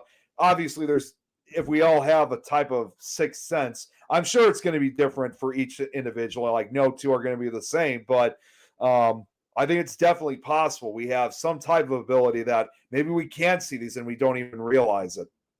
Exactly. I mean, I'm no psychic. I've been told before I've got a gift, but you know, I've never bothered. But I didn't follow up or listen to people. No offense to them, but there's been times we've been investigations, especially and I felt like there was somebody standing behind me. There was one time it loud and it was really, really strong, and I was expecting just to turn and see him standing. It was a male. I could feel it was a male, and he was standing just watching us. And I expected to turn and see him standing there, but obviously there wasn't anybody there. And that's happened a few times. I say I'm no psychic or whatever, but I think if spirit wants you to know they're there, then they will let you know. Whether you're a medium or whether you're not. With inflation, I have 10 cents. I think he meant 10 cents. I think that's what he means. All right. Yeah. Well, and that's the other thing.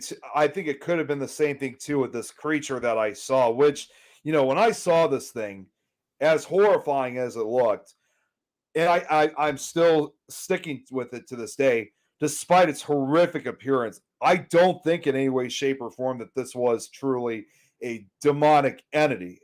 The rake, as a matter of fact, has been more fit into the cryptid category. So, like, you know, with Bigfoot, Loch Ness Monster, etc.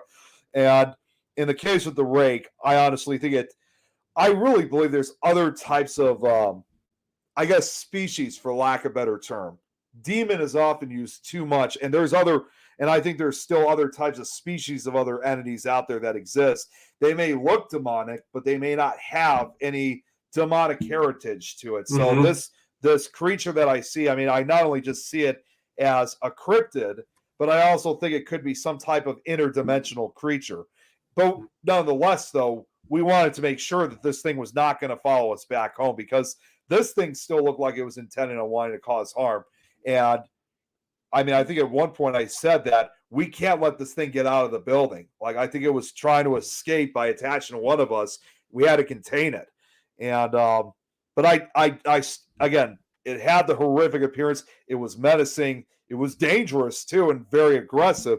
But I still don't think I'm really not convinced at all that this was truly an actual demon.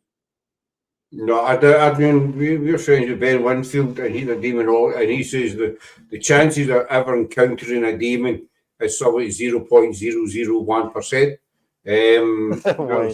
Right, buddy.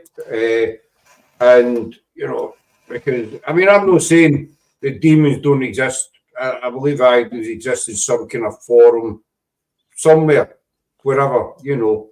But are they, I watched a YouTube investigation once, Sarah and I did, and this woman was claiming that there'd been 6 demons in this house one day, and they get rid of 4 in the afternoon, and there was still another 2 kicking, in this house up in the loft or attic, as you guys say.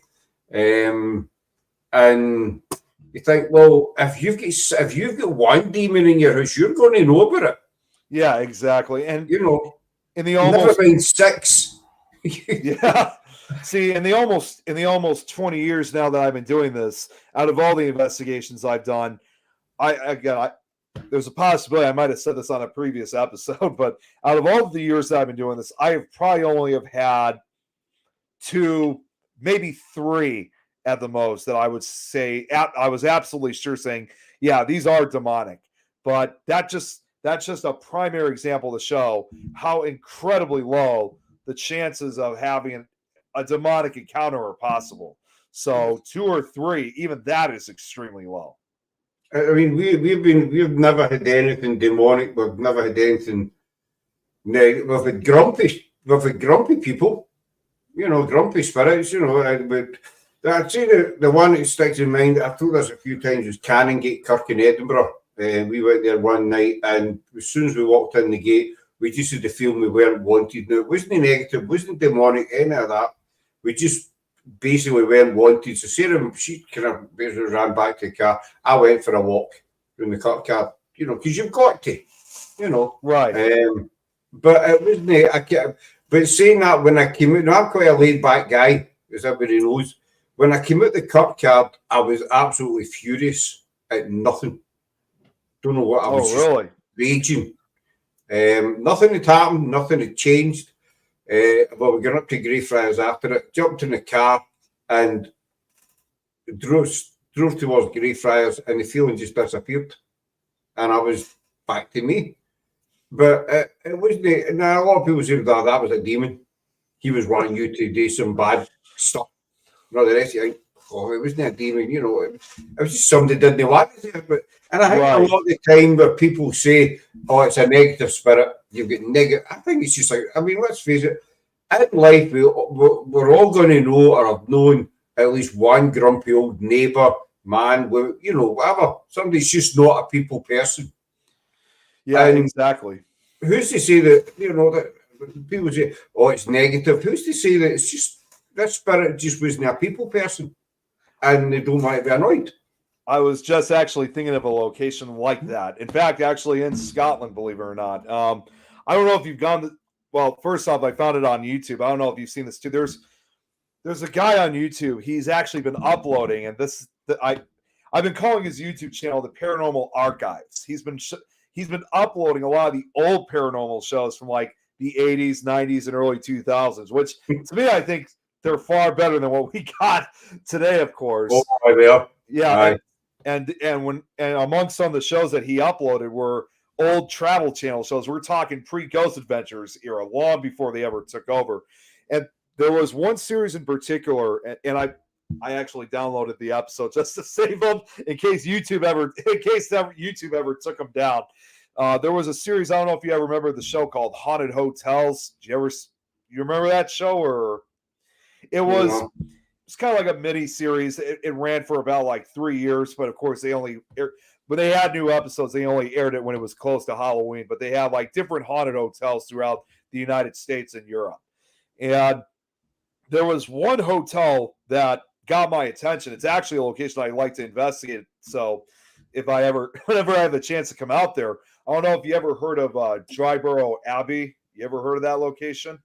Okay, so all right, so you're familiar then with the Gray Lady of Dryborough Abbey, and they were talking about that story, and that's the exact same thing. I know the Gray Lady is said to have been an extremely angry woman in life because I know that the story was that she had an affair with one of the monks, which was considered a mortal sin in those days, and he was executed for it. And she committed suicide right after that, but was not allowed into the gates of heaven. So as a result, the Gray Lady, I heard, is angry due to the fact that this love is passionate, and she doesn't like other people to share it, especially in one of the rooms that supposedly she inhabits. So an example of that's a good example. Say that this is no demonic spirit. This is just someone who lost a very important part of her life and was very angry about it. That doesn't mean at all the least bit that she was a demon. She was a human, a person in life, and is just very angry. No, exactly. And just, I'm watching a time. One, I mean, I'll give you a prime example. Again, Loudon Kirk. I talk about Loudon a lot because it's our kind of, it's no our location, but it's a place we do the most.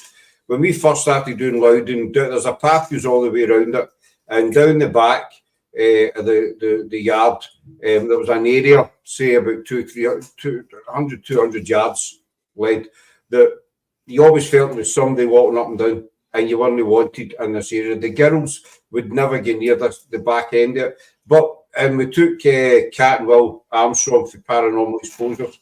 They were there, and a local team to us, Spig, and they experienced the same thing. But as time went on, we managed to find out who this individual was, and we found out basically, and it's all on the YouTube channel, it's on our page. We found out that he's actually there. His family's buried. He's buried there as well, in a family plot there, and he's actually there looking after his family. And the whole kind of atmosphere shifted in the place. He wasn't threatening or anything. It's as if he learned to trust us, and now we feel really welcome. The girls go down there, no problem now, because it's a totally different atmosphere. He was a farmer in the area in the 1800s, and he lived nearby, and it's a local farm. But he's actually just there looking at. Now, people might say we're talking crap. How do you know this? We're just bits and pieces of evidence we've built up over the last 2.5 years. We're doing this place. So a lot of people probably say, "Oh, he's demonic, he's negative." But at the end of the day, if once we researched them and investigated, we found out he's just a normal farmer, and he's just looking after his family. It's like it's like a territorial instinct, if you will. Like he's just protecting his territory, and is just doing pretty much. He's doing, in that case, he's doing no different than, for us living people, like we would be protecting our house in case anybody tried breaking in or something like that. It's no different in that case. He's just doing, on the other side what he did in this life. Exactly. But, some people can miss it. As we did at first, we used to thought it something, we didn't call it demonic, we just thought something not very nice here, because you're not doing. But once we took time and, got to know the facts and all the rest of it, well, no, it's not demonic, it's just a normal guy looking out for his factory. I was going to say his factory. His family. Factory. That's got to be a factory. Yeah, it's getting late. It was a busy past week. But one more thing I need to ask you, Nick, before we wind it up. You met up with Kate. That's correct. You know what? Finally. I was hoping that you were going to bring her up. Yeah, we finally did, and man, that was such an exciting experience. How that all occurred was that it was actually kind of last minute. This was not a meetup that we had planned several days in advance. She had texted me, and also again my friend Don, who was again one of the guy I mentioned who was in the video. He was with the other camera. And Don, by the way, he actually runs a podcast of his own that's called Fear Fans. Kate is a frequent guest on that show, as a matter of fact. So that's how Kate was able to meet Don in that case. So she messaged me and Don and had told us that they were, because where they actually live is in a town called Naperville, which is about 45 minutes away from where I live. So not terrible, but it's still, a little bit far. They had told us that they were going to be in a nearby town called Arlington Heights, which that is only about 10, 15 minutes away from me. Originally, we were going to try to meet up she said that she wanted to meet me and Don up. She also told me she had an early birthday present for me, because this was a week before my birthday. And at first I kind of got nervous because I'm thinking, oh shoot, because it was the timing they were asking for. Because 11 o'clock that morning, I was still at work, and I wasn't supposed to get off until about 1 o'clock. So I was like, that's a great time, but only problem is I'm still going to be working. Is there any possibility that we could push it down a little bit in the afternoon? Because she told me originally like around 1:30. Up there she is. She's still watching. Around 1:30, she originally said that she had an appointment, but she said she was going to try to get it pushed back in a way, and thankfully she was able to.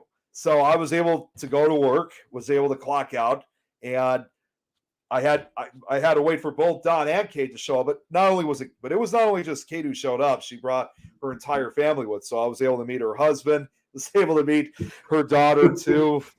Boy, she's a great kid, I have to admit. And of course, they brought a bear. You know what? Actually, give me 1 second here, because my mom brought it up for me.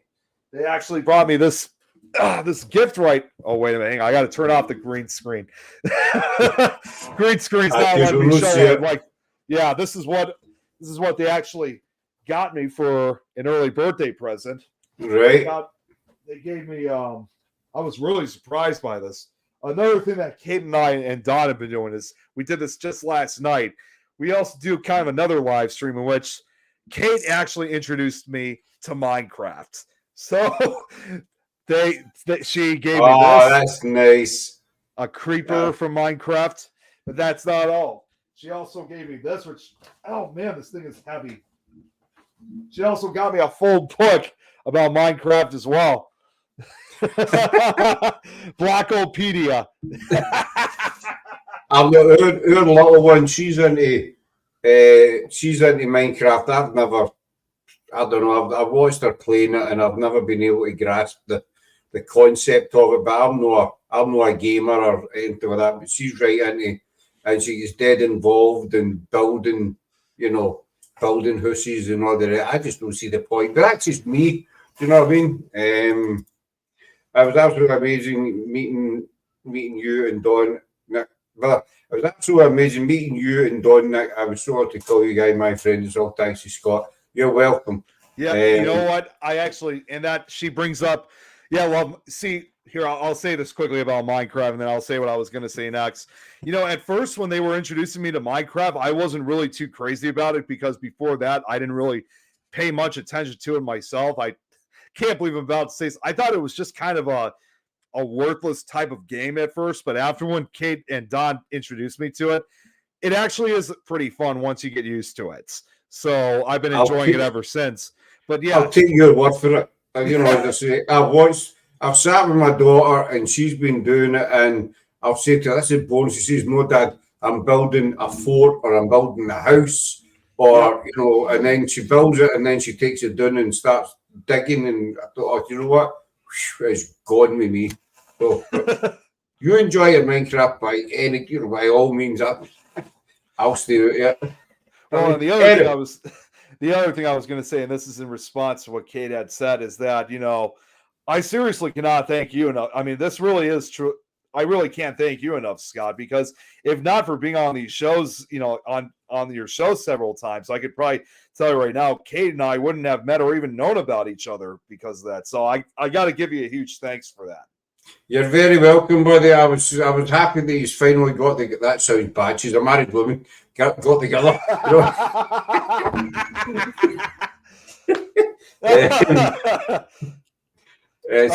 He's probably laughing right now, even though she said one of the I guess you can say running gags on when I do Minecraft is that, because I'm still learning how to play the game, is that I die a lot of times. I didn't know you could actually die in it. Yeah, you can either there's a lot of ways to die. You can either fall from a certain height, you could drown, you can get attacked and killed by zombies or creepers, you could fall in lava. Last week's episode, I was attacked constantly by bees. And you hear me, and you hear me yelling all the time, like, no. It's actually, that's just what I was going to say. People, I mean, I'm going back. You can see her being in the picture behind me. I'm still being good at the point. I've done over 500 of these shows, and I still can't get used to the point. That's the way in there. I know. It's the way that people just get so involved in it. I mean, her daughter, Sarah is the same. She's a gamer, and they get right involved in it. And when they die, oh no, it's not a game. You're not actually dead. And her daughter. There's another, I think is it Roblox she plays, but you can get into different towns or something. And she had me playing it one day and I think part it's called Brookhaven. That's one town you can get into. And all you do is walk about. Yeah, I know. Well, the worst part is like in Minecraft, when your character dies, if you have like a lot of stuff with you, you lose all that stuff. You have to run back and go get it, otherwise it's going to disappear. But if you're in a very far away location or in a dark area or something like that, you can't go back and get it then. So that's what at times makes the game frustrating. But yeah, I know, like some of these at first, I mean, yeah, see, you got to be there for it. I know, Kate. Sorry, dog. I'm just. You need to be in the zone, don't you? But and then I says that to I says I'm walking about. That's all you're doing. You're just kind of walking from street to street. I said, and I actually said that, what am I meant to do here?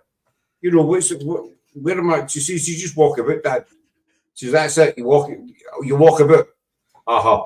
I thought, here you go. Take that back. Yeah. I'm gonna go and shave the cat or something. That'll be more exciting. Do you know what I mean? Ask if you can shave the neighbour's dog or something. Like, I shave your dog. Because Minecraft boring. I mean, no offense to these gamers and all the rest of it, but it's just no my cup of coffee. See, most of the games that I usually play on, I mean, other than Minecraft, I'm usually more of the horror survival type guy, like that plays games like a lot of the horror, scary games and that kind of stuff. Although there's one game that I think a lot of people in the paranormal field have been playing. I don't know if you ever heard of that game that's called Phasmophobia. Did you ever hear of that one?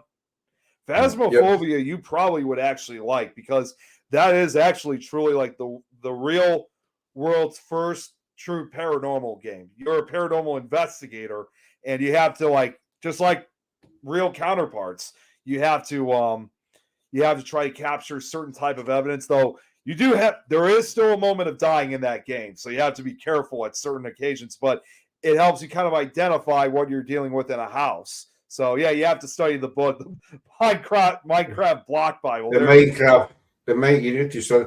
If you mail me the name of that game, like that, what you just says, I'll tell Sarah, because she's a big gamer, so she'll probably want to, look it up. She's been playing a game. What's the name of that game with the zombies and that you chop them up? Oh, Dead Island 2. Dead Island 2. I thought Dead Island 2 she's been playing. Now, I like watching that because you get to machete people up and cut heads. I was thinking first like Left 4 Dead 2, because that's one of my favorite zombie games. I don't like play. I don't play it. I like to see people losing limbs, in films and stuff like that. The gory stuff. Yeah. Give me, like the Saw films. I'm a major Saw fan. I loved all the Saw films because people died basically. Well, Phasmophobia, in Phasmophobia, like I said, you could still die in the game too. So, if I'll definitely if seriously worried about Scott. But yeah, I'll find you. I'm thinking, don't worry about me. I'm all right. Don't you worry. I know where you live. You live in Chicago. That's it. But I'll definitely send it to you. If she also has a Steam account, that game is also available on Steam. Have you got a Steam account? No. Oh, she does. Well, you could probably still purchase it in some way. They've been selling this game all over the place. It's about a 3-4-year-old game, so it's not that old. So it's a fun game to play though, nonetheless. It's a real true paranormal game. Just go to the Xbox. I don't know if that's any help. Okay, I got it right. Not San Francisco. I've done this a few times now. I don't know why. I mean, San Francisco. We're talking Kate and yourself as well. I was there in San Francisco and northern Chicago. I don't know why. I think sometimes these are San Francisco. Do you know what I mean? But Kate, you don't even worry with me, though. I've always just been into, but my first experience of horror films was Jason Voorhees. He was my hero. Big Jason just did not care. Right. You were, if you came up against Jason, you were getting it, and that was it. You weren't going home that night. Your heart, my heart isn't. Okay, Kate. I left my heart in San Francisco. I got that one now. Ha ha. I mean, I love all that kind of stuff. Go ahead. I'm sorry. No, I loved all that kind of stuff, but the thing that always got me about the Friday the 13th films was you get all these young teenagers, they go to Camp Crystal and all the rest of it, Crystal Lake, whatever, and they see Jason and they run. They're off. They're out of there. Big Jason's always walking. Except for part 3. That was the only one that he ever actually ran.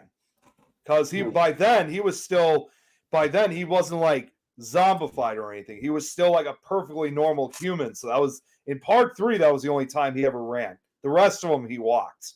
He just walked. He always catches them. One of the best moments in the Friday was he ended up in New York. Oh yeah, Jason takes Manhattan. That was it. That was it. Ended up in New York, and there's teenagers playing. They get the sound box in the street. I love it. I love that scene where Jason just walks in and just kicks it, puts it, and they go, scares him off by taking his mask off, and it's like he didn't need to kill him. He just needed to scare him off, and that was it. I'm going to kill you, man, and he's just with that. Good night,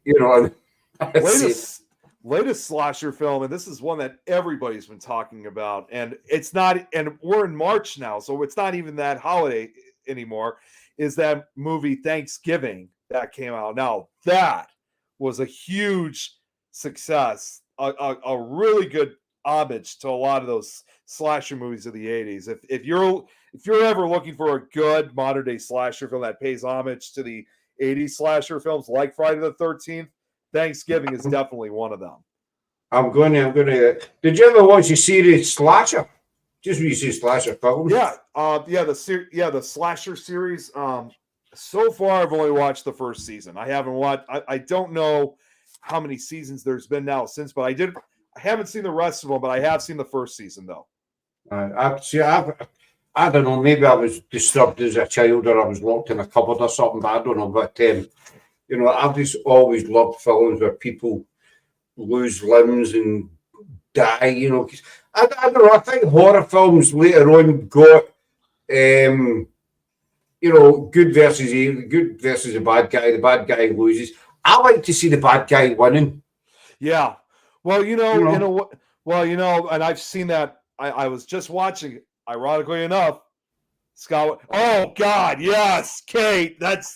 Oh God, that is a horrific scene. Yeah, it's she's talking about this movie Thanksgiving. It does not disappoint, and also too, they already have announced they're going to make a sequel to this one. They're going to make a second one. It's supposed to come out sometime around either of Thanksgiving or close to Christmas of 2025 next year. But I love the tagline that they have for the movie. You could clearly tell they're basing it off of a line from Al Jolson, and that line is, "You ain't seen stuffing yet." I'm going to look that up. I mean, I think Katie, I take it, Katie, you're talking about me and my mum's washing machine. She's never going to. I don't know if you know that story or not, Nick, but she's never ever going to let me live that down. When I tried to stick my mum's cat in the washing machine, but I get caught. Oh my gosh! Yep. But no, that movie Thanksgiving though, it doesn't mess around. I think you're going to certainly love it, and it's again paying homage to the 80s. I mean, slasher movies of the 80s, especially holiday themed ones. It has comedy in it too, so it's a horror comedy film. It's kind of weird. It's like the first half of the movie is like at times really funny, even with some of the killings that go on. But as you get to the second half of the movie, including what Kate just brought out, the oven, it's like it starts becoming a lot more darker and more serious, and certainly more intense and graphic. So I saw it in the theater, and I'm certainly glad I saw it in the theater because it just felt like I was watching one of the 80s slasher movies when it first came out. I need to look that one up. I watched the Evil Dead Rising.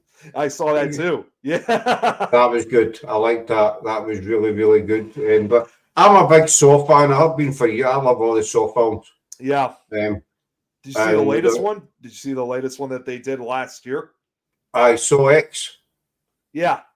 I saw that about 6-7 times. Wow, jeez. I've seen that. I think that Saw X was different for the rest because it gave you, a great big chunk of the story. How to join Kramer, with the cancer and all the rest of it. Yeah. And it's sort of built up because, a lot of the Saw films, you just get into blood and gore, right away, which is great. Yeah.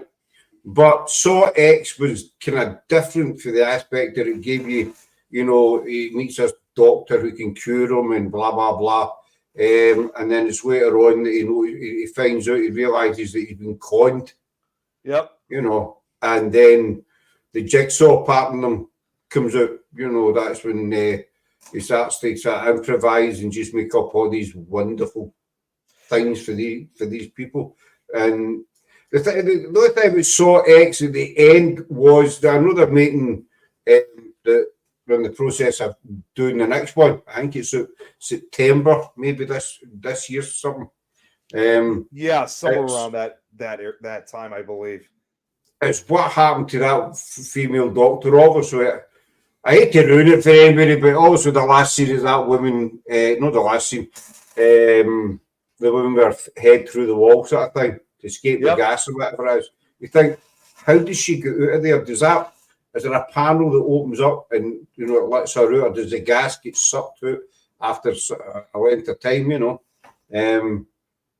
But I think the best line, I love the Saw voice, but I think the best line in that whole film is when Hoffman was right to the end of the guy and he's tied up, and Hoffman says, "The one guy you tried to with, and you picked John Kramer." Right. That was pretty cool. It was that one line, was just, I think that was so intentional, and have to say, you've had it, of all the guys you could have messed with, you picked Jigsaw. Yeah, you picked the wrong guy. I also just looked up, you're right, by the way, the sequel for it's supposed to be released in September of later this year, so there is another one on the way. There is another, but just what I'm in a Saw group on Facebook, and we've been debating lately where it's going to pick up from. Right, because I know Saw X was kind of like a prequel in a way, because it takes place between the events of the first movie and the second one. So I just often wonder, how far are they going to go, and to say, like, is this going to still take place before the events of Saw 2, or is it going to take place afterwards? We probably won't know until the movie's released. So it's just the whole point of how they were written. Because also the guy who came up was the guy who played Adam in Saw, the very first one. I know who you're talking about. I can't remember his real name. But it's how they were put together, how clever. Lee Wannell, that's his name. Put together. That's his name, Lee Wannell. That's the guy's name. It's just how cleverly they've been put together, and I think it's Saw 7. You realise, I'm sure it's either Saw 5 or Saw 7. You actually realise that all the games have been happening at the same time. Yeah, that's what's really impressive about how they they mix. They let you think that this is all going at a certain time, like in order, but then you find out later on that's not. Or Saw 2. You saw all the events that occurred throughout the movie. You think this was all occurring at the same time when the police were there, but it actually occurred before they showed up. Everything was pre-recorded. In the house when what's his name? The detective, his son gets taken in. But as you say, the police get in the house and that girl, that woman detective saying, "I can't see you," and then they realise this isn't alive, It's the same house, It's all but it's later pre-recorded, on. yeah. And Eileen, I've spoken with Rick McCallum. He's awesome to chat with. We've had Rick on the show three times. I think we've had Rick on the show. He's a real decent guy, and he has horror film, whatever he's with as well. Three times I think we've had Rick on. But no, the soft films, that's my favourite, and it doesn't matter how many times you watch them. They're great. I was actually going to tell you a cool trivia fact when you also brought up about Evil Dead Rises, the new one that came out last year. Did you know, by the way, because a lot of people wondered, saying, well, how come famous actor Bruce Campbell was not in this movie? Believe it or not, he actually kind of was. It's not that you didn't see him, you heard him, but did you know that, like when they were playing that recording, that record that they were using, do you know the guy who voiced that? That was Bruce Campbell. Was it the original Evil Dead? From the original Evil Dead. That's his voice in the recording. Apparently they said Ash, the character that he plays, was in some other time travel incident. So he started making these recordings, which the CD said it was, the record said they were from 1923. That was him stuck in some time issue, like time travel issue. So he sent those recordings. But yeah, in reality, that was Bruce Campbell.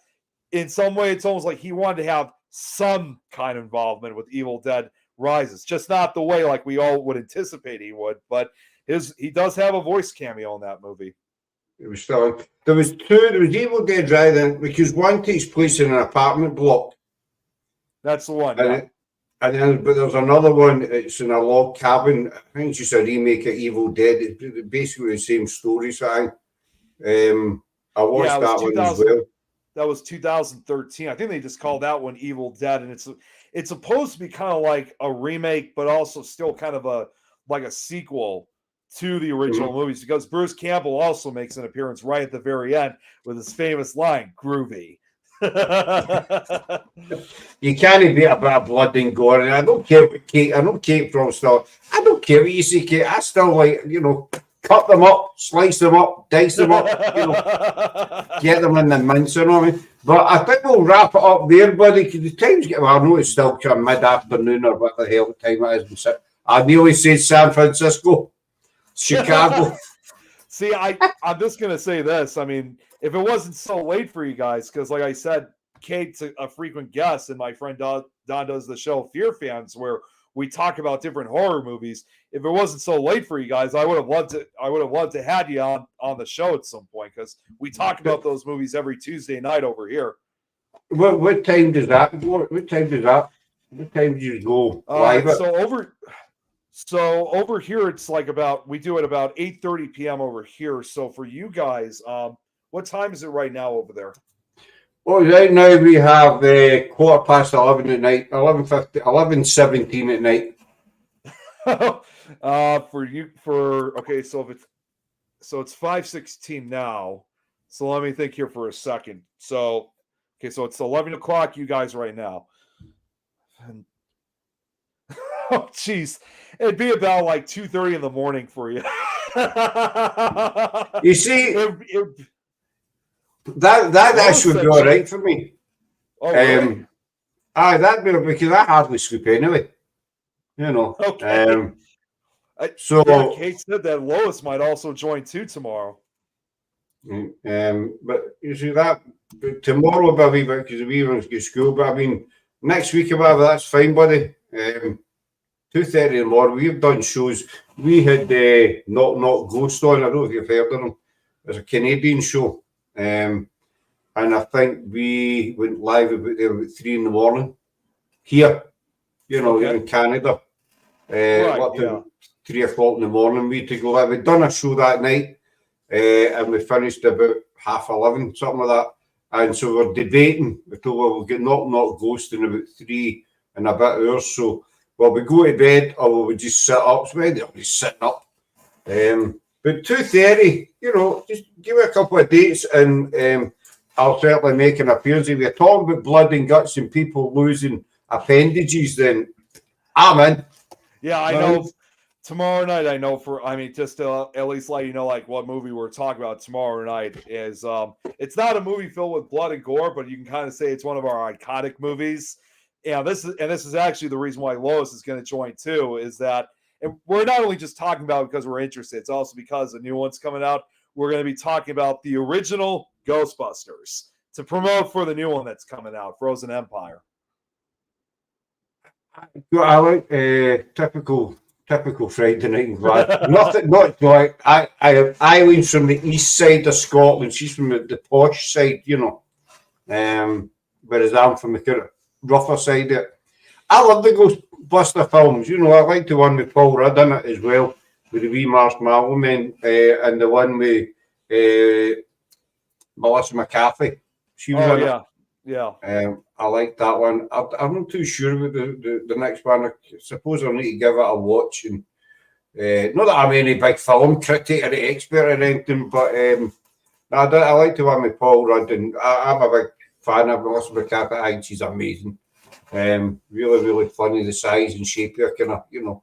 Yeah. Especially Bridesmaids. Now, I'm not a chick flick person at all, as you can tell, with a manly figure.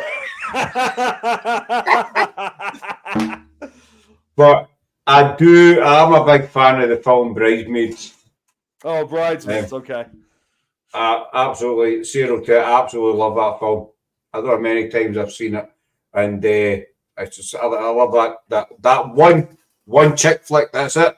I don't even think I've seen that movie, to be honest with you. Oh, you need Melissa McCarthy. She's in it, and she's fantastic in it. You know, but you need to watch it. You need to watch it. Put it on your to watch list. Bridesmaids. It's I didn't think I'd like it, and then I watched it. This is actually quite funny. And I don't know how many times I've seen it. So I think my secret's out. I do like a chick flick. But I'm going to wind it up there, buddy, because we've been on nearly 2.5 hours. I think that's a sign of a good show when you just chat, you know, and you totally lose track of time. Well, not only that too. It's just that the time goes by so quickly. You know, it's like you think that, okay, we got a full hour and a half, and then you go through the conversation, and it just seems like only 10 minutes of. You look at it, it's like already an hour and a half, and it just feels like it's only been like 10 or 20 minutes. I've watched some shows, you know, again, no disrespect to them, but the 60 minutes, that's it. Now, we've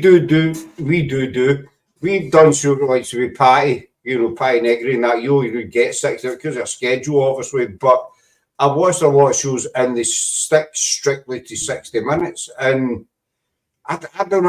I'm not keen on that idea, you know, because you could be maybe 52 minutes in and you start talking about a subject, but you wind up at, you know, you totally cut it, and then you wind up at 60 minutes, and you people watching think, well, what was the rest of that subject about?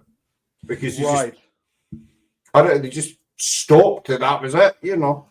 Even with my show that I do, Nick Files, which. Obviously, I don't really have any guests on for the most part, but when I have when I present slideshows, that's why I always try to at least extend it to an hour and a half, especially since I'm on a network schedule. So instead of doing it like originally, I used to do an hour. It used to be just like from 5 to 6 o'clock in the evening. But since some of my slideshows are relatively long, or if I have more than one slideshow, that's just not enough to fill up the hour, or whatever the case is. It's always best to at least have an extended half hour to it. So instead of being 5 o'clock, it's now from 4:30 to 6 o'clock instead, because now I got more time to present my slideshows or whatever the case would be.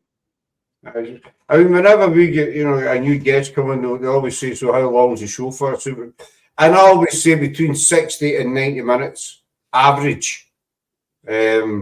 But I always do put in that, you know, it can run longer. It's entirely up to the guest whether it runs.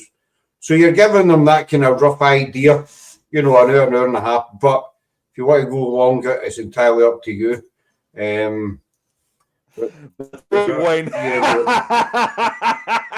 I had a very long slideshow that I did onto the Graven back, and it ended up becoming a 3-parter. But it's kind of expected sometimes with some of these slideshows that I do.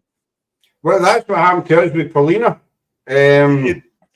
I was actually going to talk to you about that at some point. Actually, I could talk to you about it right after we get off, because I still would like to try. Like I said, normally I don't really have guests on Nick Files, but I'm willing to make an exception because I think we'll talk more about it after we get off here. No, that's fine. She sent me a presentation before her first show, and I said, "Aye, we can do it," And then she sent it, and I looked at it, and I was like, "WTF?" I don't know that, what the. I was impressed with Paulina's slideshows. I really was. I was. It was really good. But she said it was 84 slides, and I thought, right. So we done the first show, and I think we got up to number 20, something like that, and we'd already we'd hit the hour and a half or something. I'm thinking, I'm going to be here till tomorrow morning if I keep going. So, and I thought, right, well, we're going to need to do a part 2. So we done a part 2, and we only got up to number, I wrote 53. We got up to, Well, at least you got more than halfway through. Well, we did, and then we finished the rest last night. We did the third part, but she's over here. 2 weeks today. She comes with cut short though, Scott, if the guest isn't vibing. Yes, we do. We did that with a certain lady a few months back with this guest on, and that way you just know this isn't working. You got a guest on, you think there's no connection here. Don't disrespect the women again, but it just wasn't there, and I think it lasted about 20 minutes, and we talked about camera problems, whatever it was. People would be to cut it there, and she was never back again. You know what I mean? Oh. But it's just it's something. I mean, I love doing these shows. Going to chairs. She put me to shame quite a few times, Kate, and I'm a Glaswegian. I love doing these shows. Everybody knows, and chatting away about anything, but. Sometimes you get the odd guest, and no doubt you've had it, Nick. You get the odd guest with the connections. It's just not there.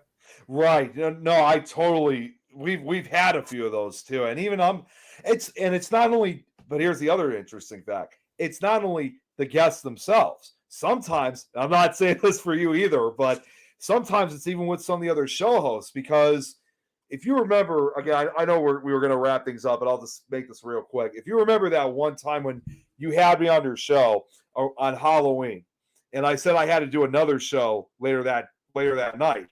So I get on the show, and the guy who ran it, I actually knew him very well. He actually used to live in the Chicago area, but he doesn't anymore. And when I get on the show, I mean, we were on for like 2 hours, and I could not feel. First up, it was not a show like this. He wasn't doing this on StreamYard. He was doing this on. Somehow he was doing this through like a video call, like when you video call someone on Facebook. He had that somehow being broadcasted, and nobody was watching. And not only that, for the majority of the show, I think he did more of the talking than I did, and I was supposed to be the guest. And to make matters worse, I still remember this, like. When I was on earlier that day, when I was on your show and I read some of the scary stories to you guys, I remember you guys were impressed by those. You guys loved those. But when I tried reading one of those stories to him, it was probably one of those same stories that I read previously. I read it to him, and he just gave little to no emotions, like, huh, okay. It was just like, what the hell am I doing here? You start second get. We did a show a couple of years ago, and it was a team that we're really, really friendly with doing South, but they'd done a show with this guy before, and so he wanted them back. He wanted them back on, so they says, we'll come on, PIH come on. So I was this guy kept bugging us to come on, and I kept putting him off because he looked a bit of a lollipop. Oh my God. That's Sarah. She knows what I'm talking about. This guy looked a bit of a lollipop, and I thought, no, we can't do it. We've been having that same issue, believe it or not. That show I was talking about for Fear fans, we actually had an issue like that with somebody on that show too, who keeps asking, who thinks he's under the impression he can come on to the show whenever he wants, and it got to a point where we just had to ignore his comments. Well, he was coming. We kept wailing me. I try to act all professional and all the rest of it. And I was looking at his channel, and I said, you're not a big TV company or anything, my man, but yes, they said, right, we're going to do it, but you're coming on as well. So I said, right, fine, we'll come on. So I was saying, it was you maybe that went on. Yeah, I think so, yeah. And the guys from GSI were sitting there, and he did this big long intro. And so we're sitting there, and this intro's playing, and we didn't know if we were live or not. And we go about 20 minutes in or something, 25 minutes in, and he says, right, we're going to go to a commercial break. And it lasted about 2-3 minutes or something, this commercial break. We didn't have a clue. Jeez. So we're sitting there thinking, what do we do? What do we do? A commercial break? And it was a nightmare. And so we came off it, and I phoned GSI, and I says to her, what the was that? Yeah. She said, what? I said, that commercial break, 20 minutes in, and they had 2 commercial breaks, 20 minutes, and then at 40 minutes he did another one. Oh my God. And you're sitting there thinking, our reputation's down the toilet. I'm sure it was more than 2 breaks. Was it more than 2 breaks? It was probably 1 every 10 minutes. Maybe it was 1 every 10 minutes. It was commercial breaks in it anyway.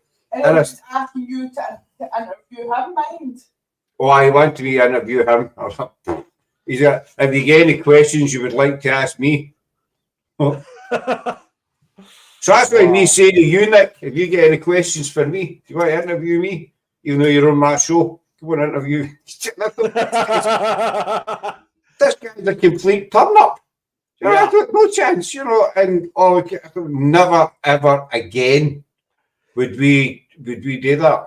And and I say the same thing for the show I was just talking about. I'm like, I am not going back on this show just to have this guy do more of the talking and just talk more about himself than have many questions for Scott. Oh yeah, you and I can do a show, and you can fire away, dog. Actually, I should tell you, I don't know if you know this, Scott, but maybe you do. But Kate's got her own show now, and she's actually doing her show on Things Network. So she broadcasts it every. All right, she has. So no, here's the question for you then, Kate. If you get your own show, why do you not help me? Well, not only is she doing it on Things Network, she's also doing it on the Other Dimension page. So she is, isn't she? Yeah. I thought you would have known, to be honest. No, what's that say? I'm trying to get. It's nice to be in the loop, like the loop. There's a loop there. Nice to be in there and know it here.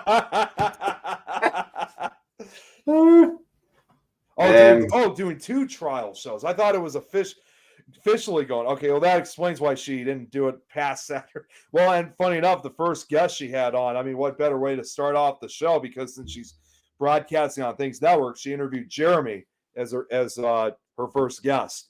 So it was her show's. I mean, even though it's just a trial, she did really well. It was great. So it's a trial. So that's fine then, Kate. It's just Nick trying to cause trouble, I think. He's trying to cause waves in the pond, basically. There you go. When it comes official, she'll interview you. Just give me a shout, though. I'll be here, and you can ask me as many questions as long as it doesn't involve cats and washing machines. And also, Scott, to let you know about ahead of time, I don't know exactly when I'm going to do this, but this once again goes back to that show, Fear Fans. I'm not sure if I've told Kate about this. You talk about that you love a lot of the slasher, slasher movies, especially the blood and gore and stuff like this. I've actually spoken I've Love actually it. spoken with Don about this, the guy who runs it. I don't know exactly when this is going to be, but this will be a rare thing that I'll be doing for his show. Is I do have a presentation of my own that I like to present for everyone, because people often ask, saying, "Well, how did all this got started?" And Mhm. it actually, I did this originally. The slideshow was meant to be the Halloween special I did about 2 years ago, and it was at a location in France, as a matter of fact, a place called, I don't know if you ever heard of the Grand Guignol Theater. You ever heard of that Right. place?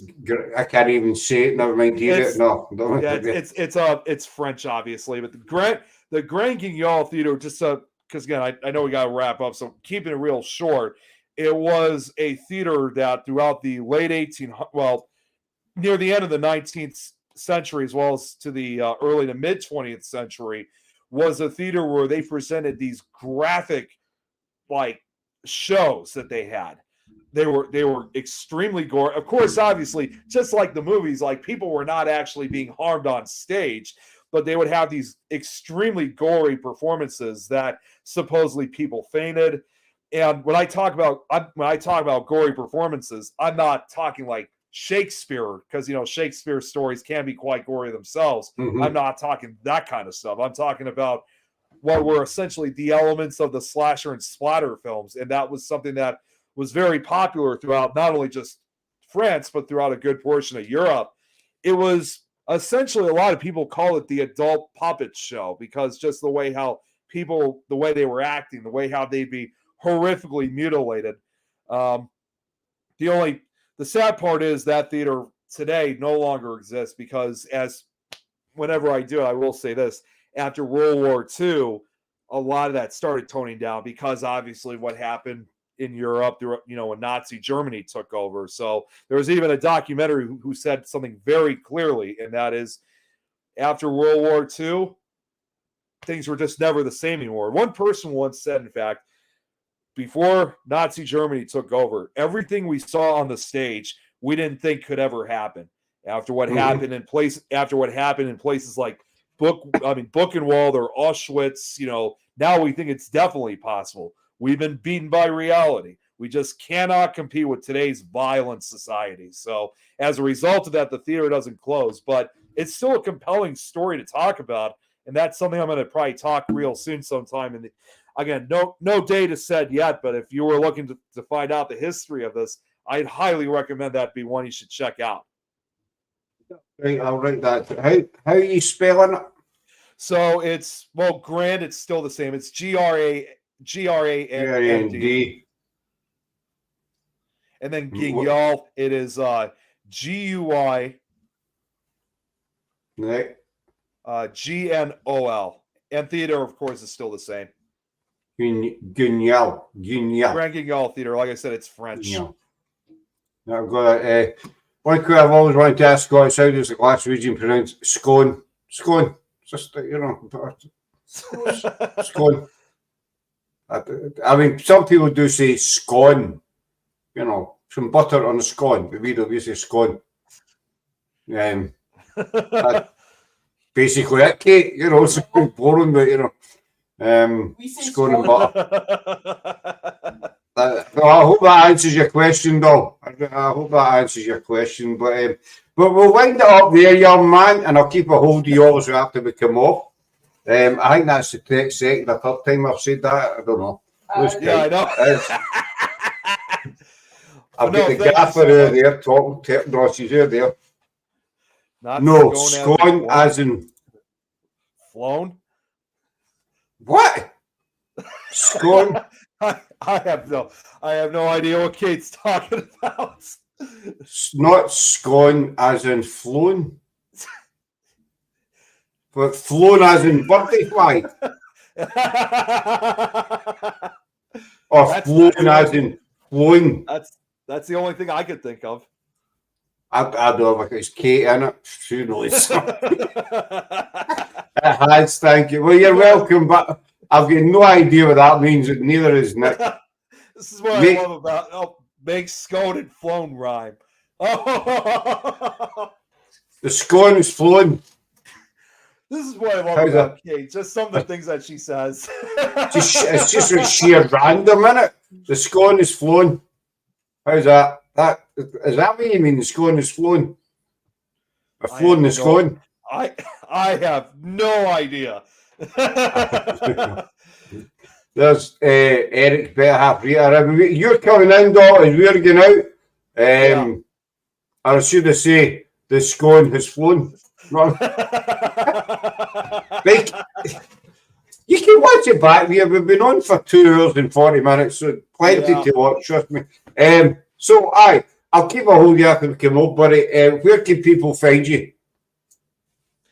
So you can find me obviously on say 2 seconds. Oh God, here we go again with this.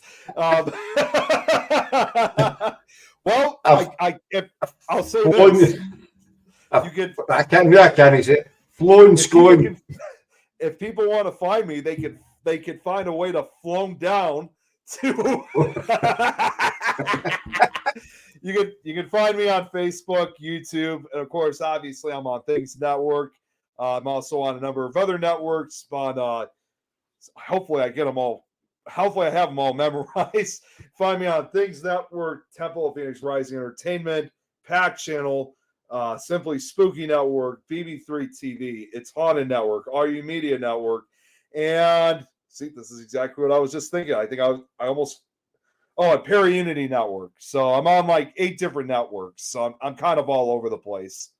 So just look at your window because he's there. He's just everywhere, basically, this guy. So for one last time, flown scone, and the scone is flown. There we go. The people just tuning in probably don't have a clue what we're talking about. You know. Oh, and by the way, just what I forget. This.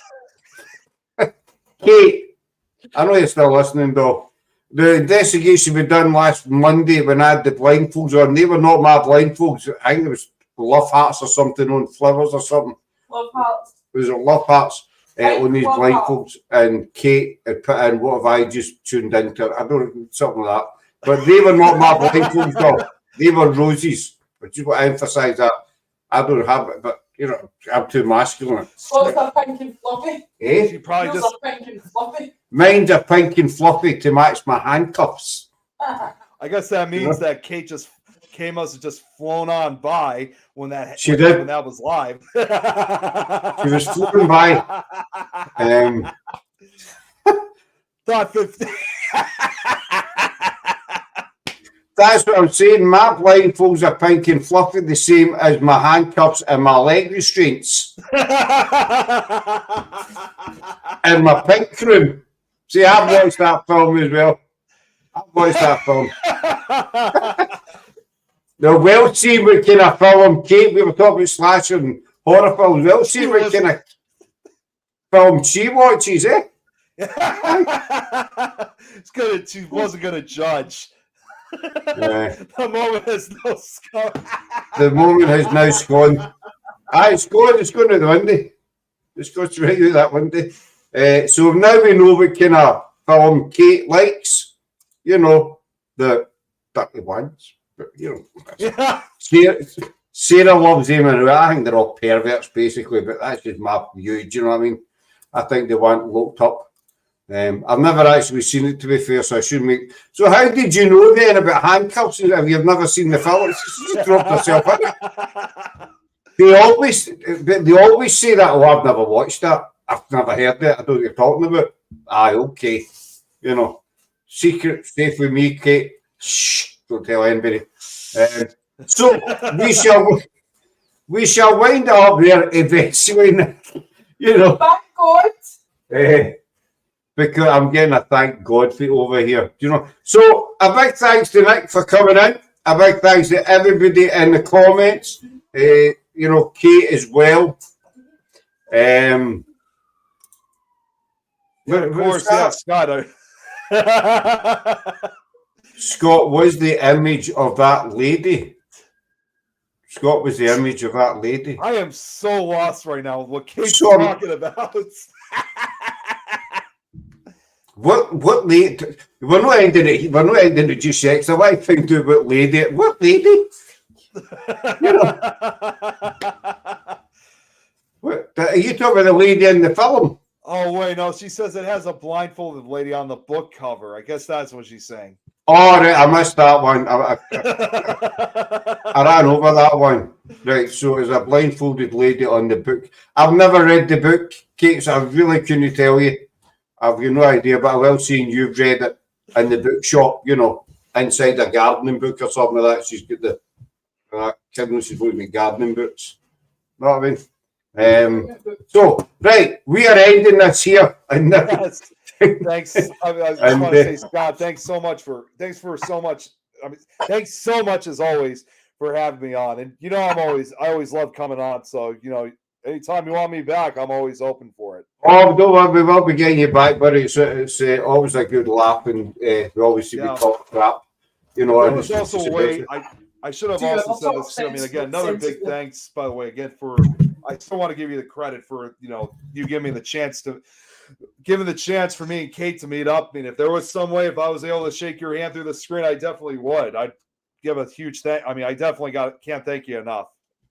It's my pleasure, buddy. You know, that's the other good thing about. Thanks very much, Kate. To very handsome and kind gent.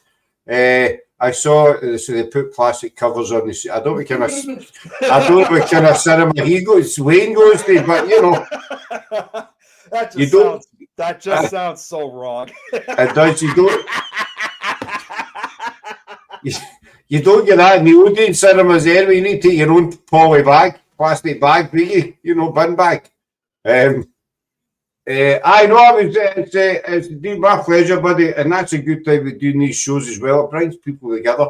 You know, like I say, we Rosie and our partner up last week, and it's two people we've never met. If we hadn't been doing these podcasts, I had to go with the message. Oh well, spoiler. I know. I feel your pain, buddy. I feel your pain. So I'm really glad that the two of you finally got together and had time together and what have you, and you know. No doubt you'll be together in the future as well. Again, that sounds very wrong because she's married, but you know what I'm saying. I was gonna say. It sounds so wrong, but platonic. What's that word? Platonic. Platonic. That's the word I'm looking for. All right. So, right. I think that's the fifth time I've said it. We're finishing this. All right. So we're back on Thursday night with the lovely Jacqueline Dixon. I know. You guys got Jacqueline coming on. That's great. Yeah, Jacqueline's on. Or we've got Jacqueline on for we've teamed up with her. She was up here last year. We investigated her. Cheers, my lad. Enjoy going to cinema yourself in future. Take care, Wayne. Take care, everybody, and we'll see you on Thursday night. All right. Right, where's my thing? There it's there. Talk to you soon. Bye.